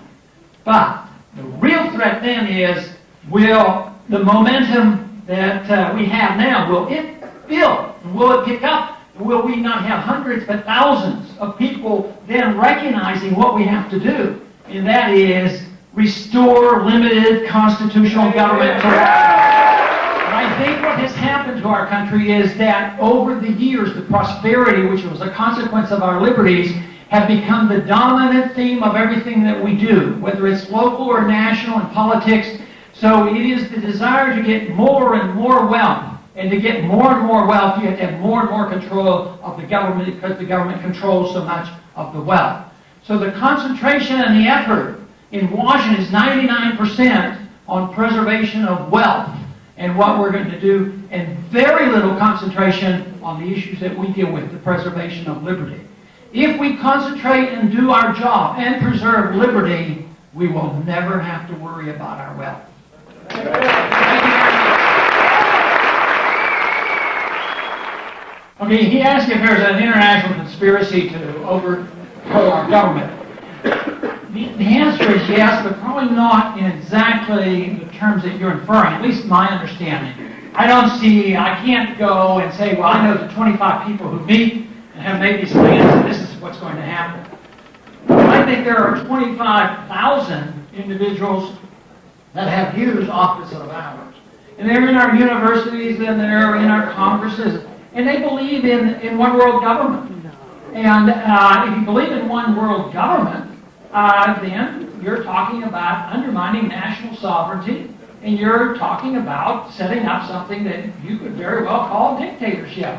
And those plans are there, but they're not quite, I don't see them as quite as sinister as a plot I think it's a philosophic fight. They believe in that side. The people I know believe in internationalism, the United Nations, and some of those people who voted against the war didn't vote against the war because of not having a declaration of war. They wanted more support from the United Nations. And that attitude is prevailing because it's been taught so long in our public school system, as well as our universities, and the people of great influence on our major news networks, and most positions in government support internationalism that would lead to that type of Can you speak to the neocons of your speech you gave about the Trotskyite, Machiavelli, and you? Yes. Now the neocon speech I think is available here, and it's 20 or 30 pages, so I can't go over the whole thing. But the whole purpose of it was to try to point out the philosophic background to those individuals who control our foreign policy. And a major part of it was a critique of a book written by Michael Ledeen, who's one of the leaders of neoconservatives, and he's at the American Enterprise Institute. And he believes in all this stuff, except he only believes in the United Nations if the United Nations does what he wants it to do. But he's almost a militant nationalist, and he had written a book on Machiavelli, and praised Machiavelli, and really believed you should use these tools, which are rather ruthless. So I took his quotes and answered many of his quotes, and I quoted him literally in order to try to keep it, from getting too emotional. And the interesting thing about this was he called me. He wrote emails, and he also called my office. He was outraged, by this. He wanted an apology and everything else. But he praised. He high praise of Machiavelli. But the most interesting thing is that book I had read it. I had read it about 2 or 3 years ago. I think it was 1999 when I read it when it came out. And it was handed out to us at a Republican strategy meeting. And I read that, and it really, I went back and looked at it and said, when I was starting to put all these pieces together about who really got control of foreign policy since 2001, and that he was this ringleader in it, then I went back and reread this book, and that's what generally that book was about. Let me state this important facet of why we can't dig out of the mud, why we can't get out of this at this point right now. Because people are still in their Democrat and Republican camps. And you look at the people, who control the parties, and you look at their actions. Open borders, gun control, more regulation, more taxation, arming our enemies, building up China and North Korea. You look at the real actions of the Republicans and the Democrats, they are almost identical. Almost identical. And so you've got the left and the right. I told the so-called left, the bleeding heart, useful idiot left, you guys should absolutely love George Bush. The government's exploding in size at every level. He's expanding the Department of Education. He's signing on to the UN and UNESCO to take control of our educational processes. He says he'll sign the new assault weapons ban that's coming up for reauthorization with a ban of all semi-automatic shotguns. Now that's in there, folks. You should love Bush. You should he's wonderful. But see, oh no, that's horrible. He's bad. He's one of those right-wing Christians. Folks, the guy goes to Skull and Bones. They put it on national TV. Oh, we caught this ritual on tape with them throat slitting and doing ritualistic murders of women. They claim it's an effigy, just like at Bohemian Grove. They put it on ABC News, and Peter Jennings says, hey, they're just having fun. Then as old men, they go do it at the Grove with Arnold Schwarzenegger and the rest of them. This is incredible. Look at Arnold Schwarzenegger. Democrats hate him. He's the great scourge. You should love him. Gun control, abortion on demand, wide open borders. He says he wants to raise taxes. Got Warren Buffett in there, the big kingmaker, George Shultz, all of them. See, there's no difference. I've been on so-called conservative talk shows, and they'll go, let me tell you something, Buster. If George Bush has got to compromise and ban semi-automatic shotguns, so be it. You got to work to get things done. I think you're working for the communists, boy. I've had them. I think you're working for the communists, boy. It's the same thing. Congressman Ron Paul did an absolutely amazing thing. He gave a speech on July 10th entitled Neo-Con, where he said the Bush administration is run by Trotskyites, this is Ron Paul, organized criminals, corporate raiders, and people that promote a system of, quote, entering into evil and a giant controlling welfare state. And this is where the left and right, that is, the establishment types that think they're on the cutting edge of the false political spectrum, this is where they fall down. The left thinks we got to be nice, we got to get these rich people's money and help all these poor people. I mean, you know, that's the loving thing to do. And then the Republicans go, that's horrible, don't do that. Please don't throw me in the briar patch. You know that children's fable? The rabbit really wants to get thrown in the briar's patch. That's where he can run away and be safe. Oh no, don't give us big government. The last thing we want is giant mechanisms of control to extract your wealth and to dominate you. That's the last thing we want. Big corporations are the biggest recipient of not just government largesse and corporate welfare. You know, this crony so-called capitalism, they are now being given governmental powers. And so the left screams, we ought to put this fire out these evil right-wingers who aren't even right-wingers. You know, they're statists, they're command and controllers. There is no left or right. We got to put the fire out. Bring a truck of gasoline immediately and spray it directly on it. We got to get more air on this. And so as they clamor and jump up and down and, you know, fan the flames, it empowers this juggernaut. The government is nothing but a mechanism. You've got the big central banks that took over last turn of the last century, started printing the money. They own the money machines that print the money. If a country doesn't accept their central banks, the enemy has been involved in terrorism. Giant attack fleets are landing to save them. The whole place is obliterated so the IMF and World Bank can come in and totally enslave the population, and vaccinations can start, and suddenly everybody's sterilized and all the kids have got autism, and we're here to help you. The soldiers are all dying for depleted uranium and sarin and VX in the vaccines. The New World Order, you know, there's certain species of insects that are laid into other living insects, larger insects, and the babies hatch out and eat the inside of it out and then break it open and fly off, and you just see this dead beetle, this husk laying there. That's what America is. We've got all these eggs in us, they're growing real fast. We're at death point. The country's probably going to die, folks. We're at death point. They're eating us. The New World Order is going to bust out of that, using all our energy to set up the global empire, to smash and destroy and mini-nuke everyone. And then the UN, the EU can stand back and say, we are fighting against these evil right-wing Americans. When in reality, again, the creature that laid the eggs in us is sitting right over there in Europe. You understand this, folks? You understand this? And so it points at us. The system, the beast system, points at America and goes, look at that beetle. It's spinning all over the place and going crazy and biting everyone. And then when they're done with us, the brood hatches out, total global domination, total enslavement of you and your family.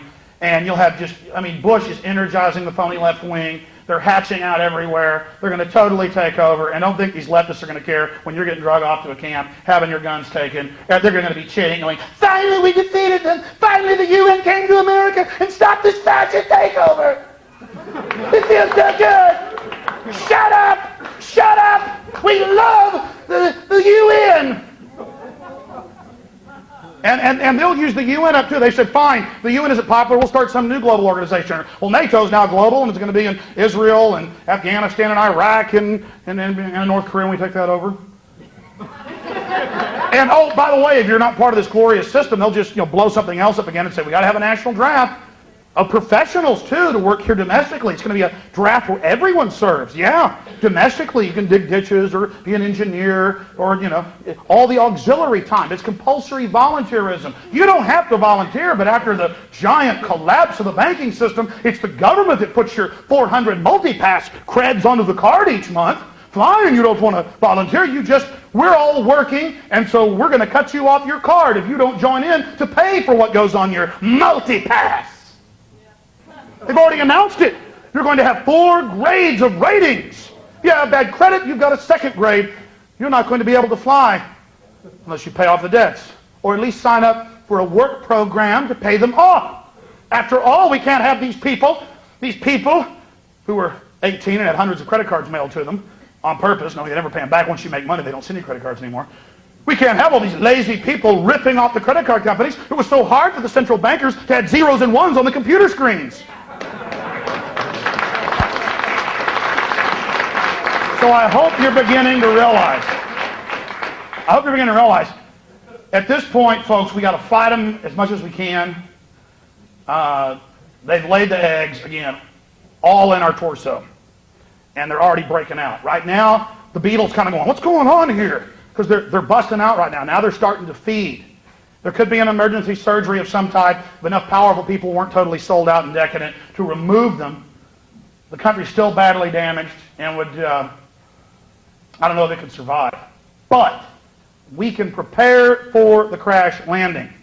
And we can work our tails off to inform and educate people so that as the globalists bring us more terror and more wars to get us behind supporting their system, more resistance will form, and then you will see the defeat of this current phase of evil. There's always going to be another phase of evil that the next generation is going to have to contend with. But this is really for all the marbles. If the globalists win now, if they get their agenda through now, they have stated that they are going to begin accelerated mass extermination programs. I mean, folks, there are Library of Congress published, declassified, 1993, 100-page reports with Henry Kissinger's name on it, where they made deals with the Third World. You want IMF and World Bank money? You got to forcibly sterilize half your women before we give you the money. I mean, they've already been doing stuff like that for years. Millions of men in India, police just drive by, grab you, put you in a truck, cut their testicles off. They don't even cut the tubes. We had over 400,000 women in this country grabbed by CPS and health departments, federally funded, up until the 1980s, and taken off to have their uteruses removed. A lot of times they would have, it gets worse, they would have medical students do it. I mean, this stuff's already been going on for a long time. You haven't felt the brunt of it in this country yet. You are, because the system is hatching its young for the next phase. And out of that crisis, they're bringing us, they're again going to set us all up for imperial mobilization to work as slaves in the crown jewel of the New World Order empire. And America will be absorbed and its energies refocused to complete this circle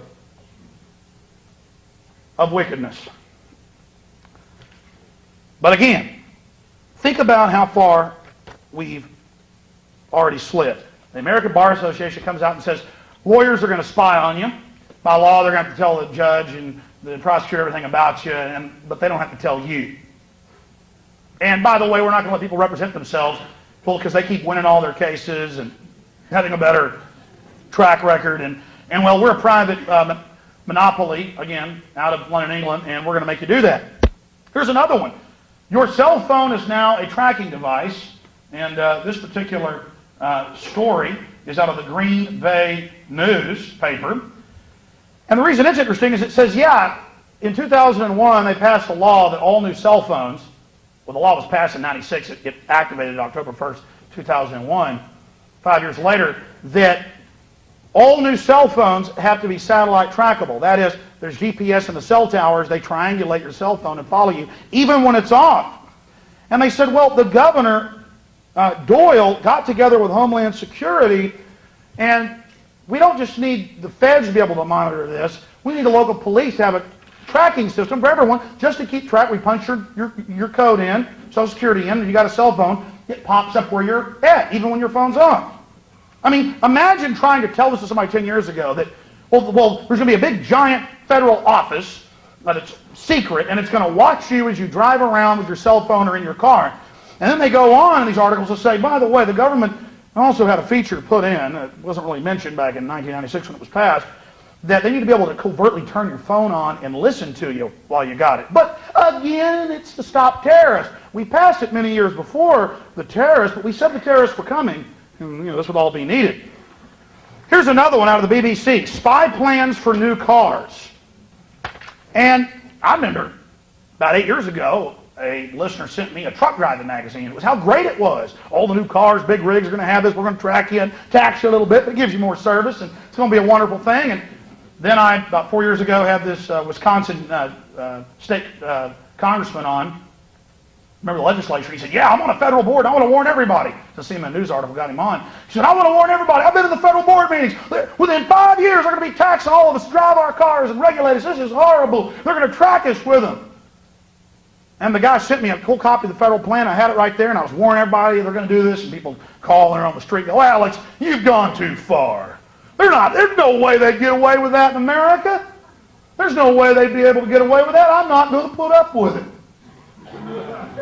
And then Oregon comes out and goes, we've been involved the last 5 years in a federal study, and we want to, by 2004, to make everybody be taxed to drive their cars. And just so happens, the Associated Press reported, that 5, 6 years ago, all new cars had to have the plug-ins in the ignition for the satellite tracker box in them. So it's a $25 unit, and you just go in and pay for it when you get it by law to get your tags, and we just track you and track you. And look, if you get a fuel-efficient car, it's not going to cost that much, just a few cents a mile peak times. You got an SUV, it is going to be 60 cents a mile. They said this. And so they're stopping us all up, another divide and conquer thing. Look at them with their big cars, some petty, low-level class envy stuff to sell that next wave to you. And I mean, I'm looking at it right here. Spy plans for new cars. And they say not only is it a satellite tracker system, and Canada's starting this, the U.S. is starting this, it's all, Germany just made it the law. They're phasing in over the next 5 years to make it, all new drivers have to have it, and then in 4 years, everyone has to get it, 5 years. They're always really good at that. Again, they understand the mindset of a mammal that, well, yeah, I did see a lion back over there about a mile away, but he's over there eating somebody else right now. It's being phased in. Oh, we don't have a chance to run. We're in a pen with these people. We've still got some small projectile weapons, which they're kind of worried about. We'll have massive attrition with our stormtroopers as we attempt that move at this point. There could then be a backlash to it as the enemy has victories. No, we can brainwash them and let them keep their guns, and then a tiny fraction will resist. By then it'll be too late. And as Josh Sugarman said from the Violence Policy Center, we've already got your kids. We will ban all guns. So it's very serious. I mean, and I predicted years ago, again, once you know these people, it's kind of hard to know their plan. That they would have Hollywood people and rich people take microchips. And so you see them all over the news, how wonderful microchips are and how we all need microchips. And, oh, this Hollywood person's getting one for their child or daughter. And, oh, look at the family. The chips, and they're so cool. Everybody's got to have it. The same newscast in the same order on every channel saying the same thing, word for word, off an admitted script. You're watching daytime TV dramas, or cop shows. Man, that kid wouldn't have gotten kidnapped if he just had the Applied Digital Solutions chip. Well, here's one out of the Herald Sun. You may have heard of this. Microchip to watch Prince Harry. Prince Harry to be fitted with a surveillance microchip during his year-long holiday in Australia. It's to be implanted under the skin for his safety. See? Wow. Man, that's a major status symbol. It's like the satellite tracking. Ooh, I have OnStar. It's a status symbol. You need to have them remove that if you buy a Chevy vehicle, because now it's standard on all the new ones.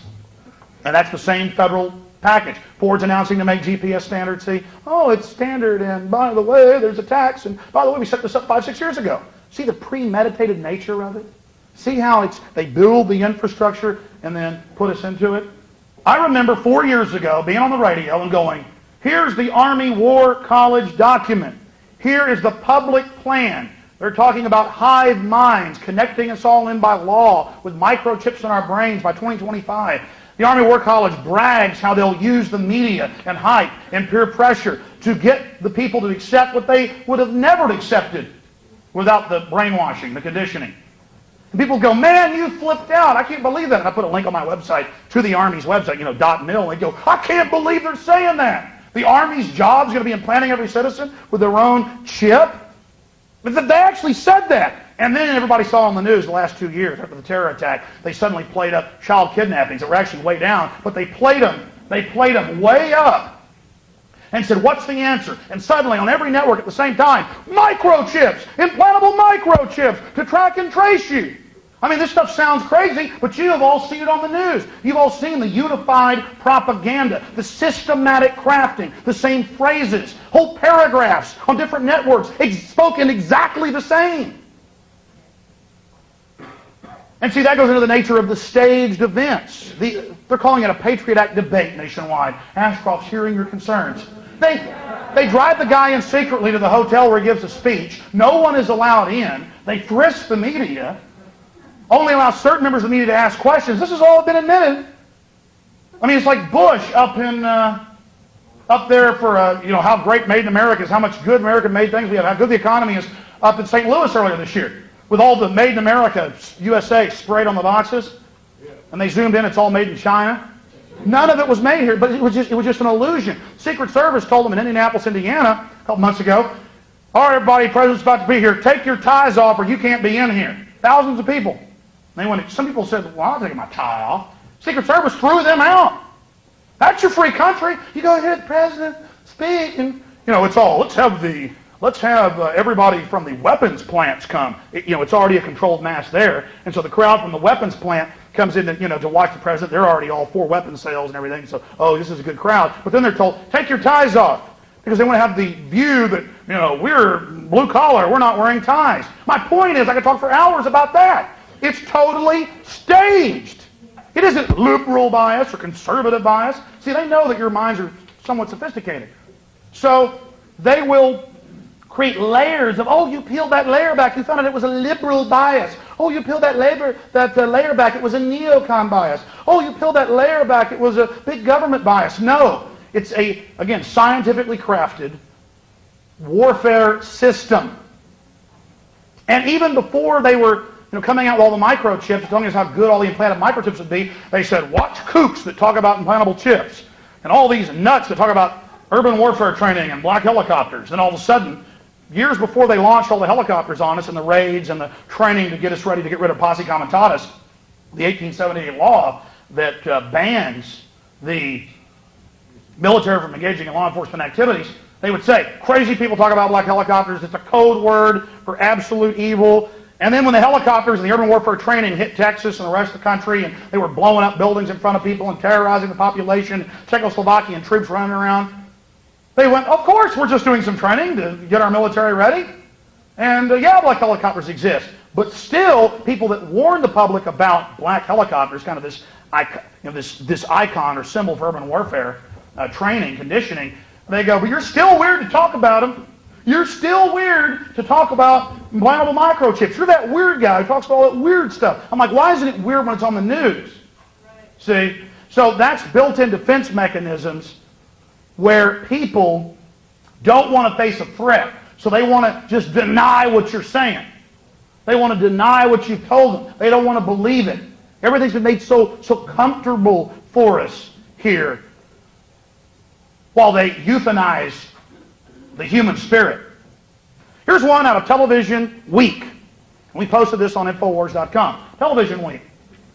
Big magazine, industry magazine. It says, is your television watching you? Television Week. Could the federal government find out what you're watching on TV, even if you're not the subject of criminal investigation? The answer is yes, according to legal experts and industry officials. Under the USA Patriot Act, this stuff, they built this infrastructure. They had it all lined up. Go day, building it, to launch the primer that was September 11th, to roll us into the next phase. I mean, this is diabolical. They're on a plan, and we have derailed it. Make no mistake, we would have already seen more huge catastrophic attacks, not the little pinpricks, just to remind us of the terror.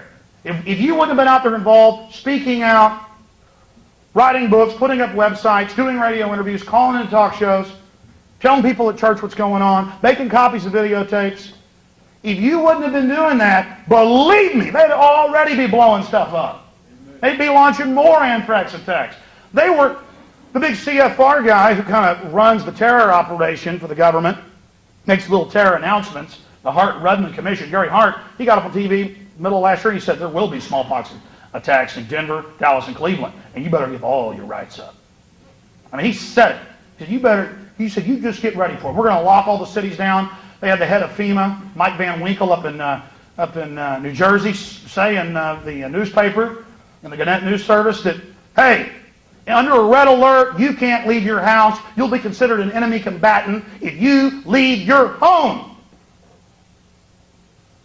The Army, they had one of their colonels in the Detroit Free Press. He said, we'll shoot grandmothers if they try to run quarantine. And you look at what Bush is doing, he's building 3 dozen giant, what he calls BioShield Level 4 bioweapons plants. Baltimore Sun said they're going to produce thousands of gallons of liquid death, of weaponized smallpox, weaponized Ebola. And they're just doing right in front. The terrorists are about to strike us. The terrorists are about to strike us. And they're building all these giant plants to just, and in big cities and small towns. 3 dozen of them. I mean, they're 100 times more dangerous than a nuclear weapons production plant or nuclear reactor. And have you heard about this on the news? Very little. So your television watching you. And then I've got the new Victory Act. What this is a duplication of Patriot Act 1 and 2. Because parts of Patriot Act 1 have been repealed in the House. It's now in the Senate. And so they're trying to duplicate it. Again, they shoot a torpedo at the country. We might, it might hit the ship in a spot where the bulkhead's reinforced and only floods a few compartments. Well, they're not going to stop. Torpedo 2, torpedo 3, torpedo 4, torpedo 5. That's what they're doing right now. I'm writing analysis of the Victory Act. It says in here, the Victory Act says that possession of any controlled substance or prohibited substance. That means a little old lady puts her medication in the wrong plastic container when she goes to church. And who doesn't do that? Who takes medication? You've all heard of little old ladies getting taken to jail. Cop pulls over. Let me search. Let's share officer of the night. What are these pills? These aren't the designated bottle. Under that, it says 1 marijuana cigarette, anything, 20 to life. It says it. It says it in the Victory Act, word for word. And it says it's an act of terrorism. And before they announced this evil law, before Ashcroft went on his ridiculous Carnival Barker road show, before they did that, they had all the TV ads. Well, I occasionally smoke marijuana, and I don't see how it helps terrorists. And then the guy goes, the intellectual goes, let me list 100 reasons. And at the end, the guy's going, and then the ad fades to black, like, oh, I've been decimated. See, they tell you, marijuana is aiding Al-Qaeda. And then you see all these ads on TV, public service announcement, brought to you by Homeland Security, or brought to you by all their little minion groups, all the little 501c3 charities. And so they do that. That's what they're up to. This is their operation. So they're just firing, and people go, well, we've been beating back the first Patriot Act and educating a lot of folks, but they're bringing out more, nothing we can do. You're in a war, folks. They're firing more torpedoes. That should encourage you. These guys...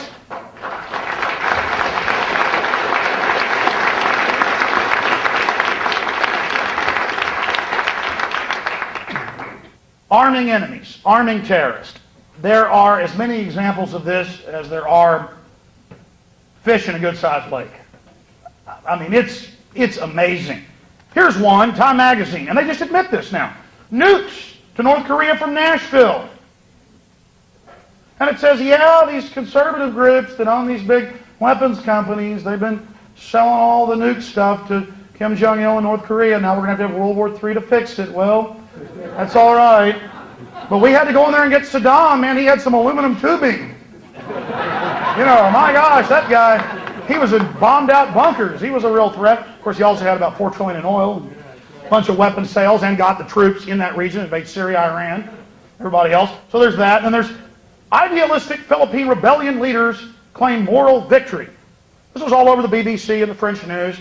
And 300 commandos led by a colonel took over a building, released documents, and said the government, with the U.S., has been doing all the bombings, shooting all the people. It's our own government shooting us. There are no terrorists here. The Muslims are doing nothing.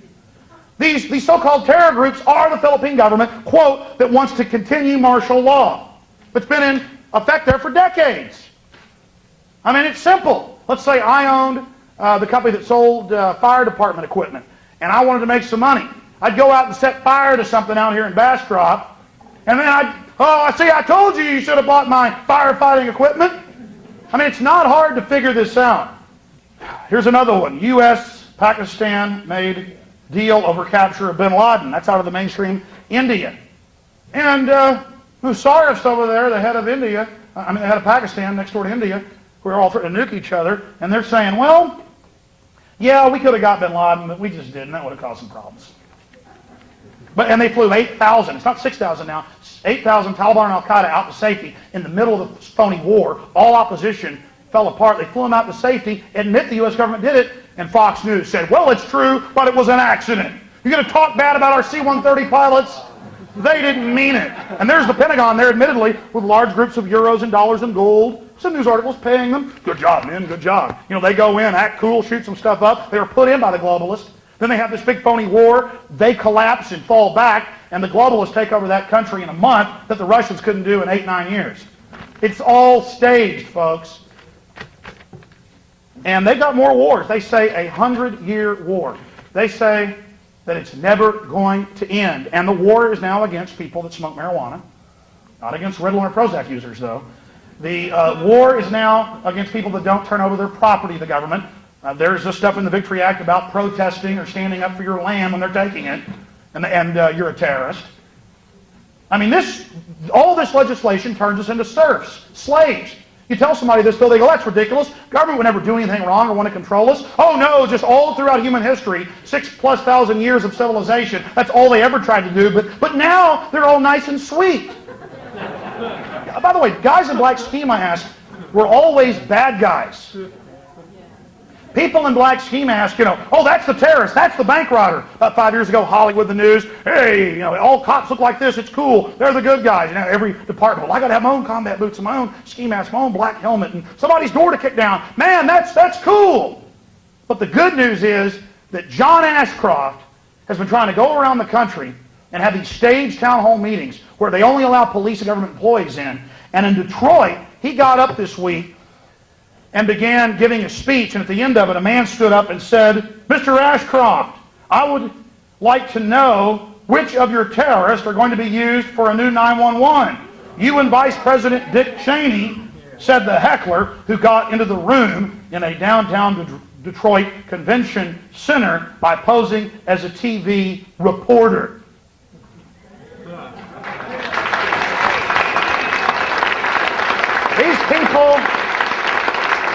These people shouldn't be able to go anywhere in public where they're out peddling their lies without being confronted by you, we the people. And I've covered these protests. I've had guests on in the middle of them in Detroit, in Salt Lake City, in Boise. And you'll have 500 people, 1,000 people, 200 people, black people, white people, Hispanics, old, young, conservatives, liberals, and they're all there, they're waking up. And if you just tell the truth about tyranny and explain how things really work and how corrupt and dangerous this out-of-control, privatized government is, how they created big government, got us all addicted, privatized it, and are handing it over to the corporations with new governmental power, man, the little socialists I know are going out and buying guns. It's beautiful. If you're not a hypocrite, you can deprogram and go, wait a minute, did a Native American have a right to have a gun to defend themselves against the army? Well, of course. Well, you like Che Guevara so much. I don't agree with him. He was an establishment guy, but, I see you wearing a T-shirt with him with an AK-47. Why is that okay? See, you've just got an opinion that isn't backed up with any fact.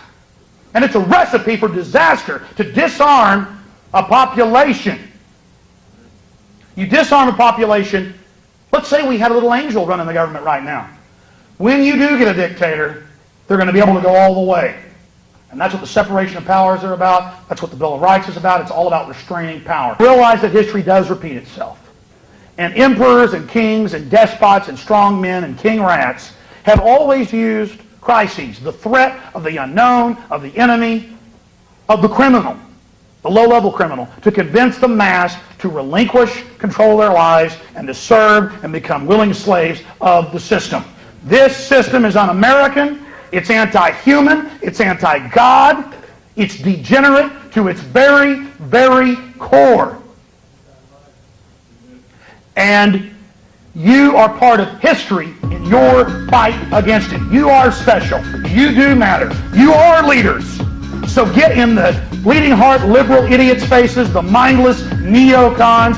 Get in these people's faces and wake them up that we are under a massive, sustained terrorist attack by the New World Order military-industrial complex, and that they're attempting to expand that control. Again, thank you so much for coming, and God bless you all.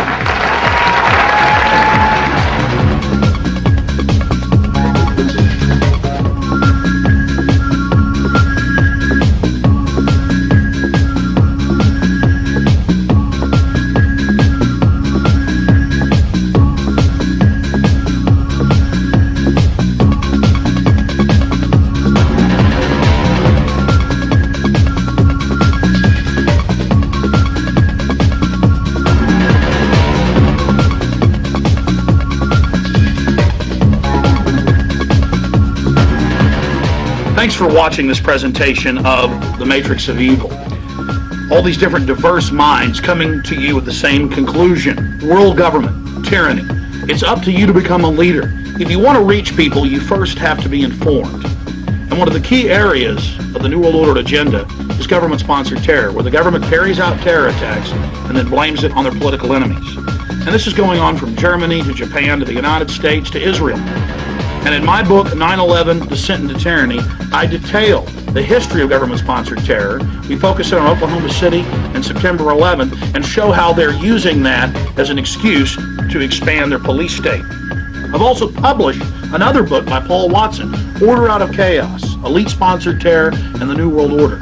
This book, in over 300 pages, lays out the facts of government-sponsored terror. It proves that the New World Order carried out September 11th and most other major terrorist attacks, and then again use those events to scare the population into accepting tyranny.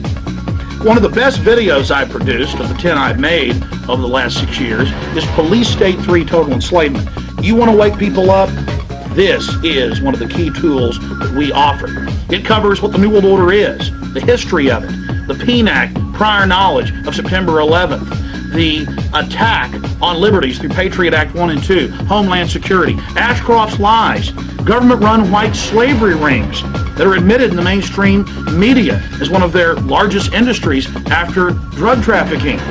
We get into gun control, forced inoculations, foreign troops, concentration camps, the Castle Society control grid.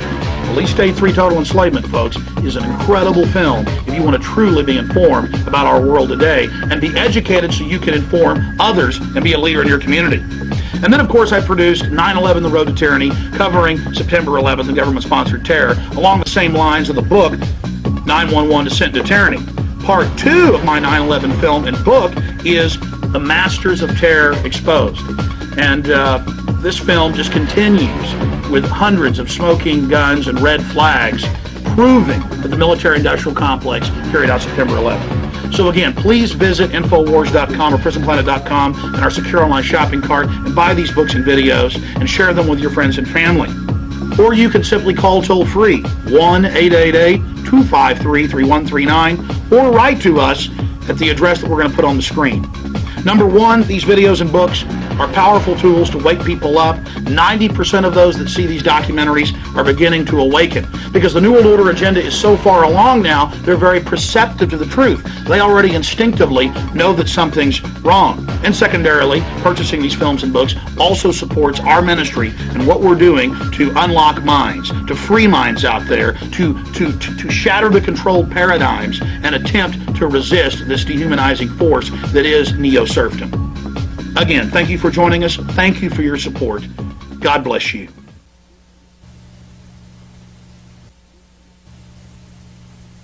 Disconnect from the oil, gas, and electric companies. Never pay an energy bill again. Too good to be true? While the offer lasts, volunteer your home as a power generating site to use a compact-free energy generator at no cost to you. Heating, cooling, and electricity for your home could be absolutely free. Our company will make money selling excess power to utilities as ordered by Congress. Send $9.95 for a video with details on this limited offer. Call the number on the screen. Make your own declaration of energy independence. Modern technology, The car, airplane, telephone, television, the computer, and fax Technology's first thought, too good to be true. were in fact too good to be ignored. Technology exists to replace fossil fuels. A new motor can power your present car without gas or electric. Burn garbage at home with no smoke. Disconnect from the electric company and never pay an electric bill again. Too good to be true? Or too good to be ignored. For years, big money influence has hidden the truth about energy alternatives. Discover the truth for yourself. Give us a call and we'll lend you free our information kit. It's 6 hours of video demonstrations and explanations that'll astound you, including reports from scientists to support this new technology. It's simple. We loan you the kit for a free look. There's no rental fee and nothing to buy. After 2 weeks, return it so others can do the same. Upon delivery, give us a credit card number or post-dated check that we can hold. Once the kit's returned, you'll get your check back uncashed. Call the number on your screen. There's nothing to lose. We'll even pay for the call. Think this offer's too good to be true? No, it's too good to be ignored. It promises to become a lot easier for us when alternate sources of energy successfully replace our current pollution-causing fossil fuels. Steve Rambo's Daily Planet will periodically report on possible alternatives. Tonight, he reports on Brown's gas. Well, put your thinking caps on, because for most of us, the technical reasons why Brown's gas works are mighty complicated to understand. So we're going to break it down a little bit. Brown's gas begins with water, ends with water. Pretty simple. When it produces a flame, it does so not through explosions like fossil fuel, but through implosions. And here's a definition for a word you'll tossed around. When something is sublimated, in this case, it means it's being directly changed from a solid to a gas. So here goes. What the professor has done is taking ordinary tap water, separated it into 2 atomic components, hydrogen and oxygen, and now we have a clean burning fuel that's renewable and reusable, and when you burn it, it goes right back to water. This is a piece of pure tungsten steel, 100% pure tungsten steel, and it takes 6,000 degrees centigrade, close to 5960 to sublimate, which would take approximately 10 times more than what it takes to weld aluminum.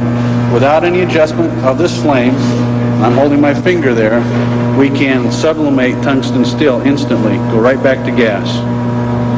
Brown's fuel is also different because the temperature of its flame varies depending on what it's burning. The scientists say the flame temperature is due to an interactive combustion property.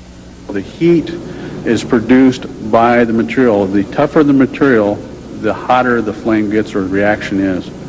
So what does all this mean? What exactly could Brown's fuel actually do for us? In the future, with this technology, we will be able to run cars and power plants with clean burning water as a fuel source. And since the Earth is covered with 2/3 water, we will no longer have an energy crisis in this country or in the world, and we'll clean up the environment in the process. Well, it was working.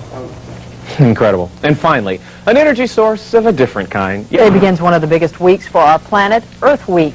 Each day will be devoted to a different problem affecting our environment. Today is Energy Day, and Earthwatch reporter David Garcia joins us now with a look at what some people are doing for this big week. David. Okay, Colleen, from love beads and protest demonstrations 20 years ago to pinstripe corporate mainstream. The environment is today's headline, but is it all talk? We're reaching an energy overload with demand and a short circuit on supply. An unlimited energy source, efficient, pollution-free, and it comes from water, even seawater. Impossible, you say. But what you're seeing is a water flame. We take ordinary tap water, separate it through DC electrolysis into an atomic mixture of hydrogen and oxygen through one hose. And it's a clean, burning, reusable fuel source. It takes nothing from the air, it gives nothing back to the air, and when you burn, you have water as the exhaust, so to speak. Developed in Australia, turning water into energy is a radical concept for fueling industry, homes, even automobiles. But advocates say it'll take radical ideas to solve the energy crisis. Now, if everybody used one of these tomorrow for other purposes, we wouldn't have to worry about the ozone layer, we wouldn't have to worry about the emissions from cars or plants. The Earth would heal itself.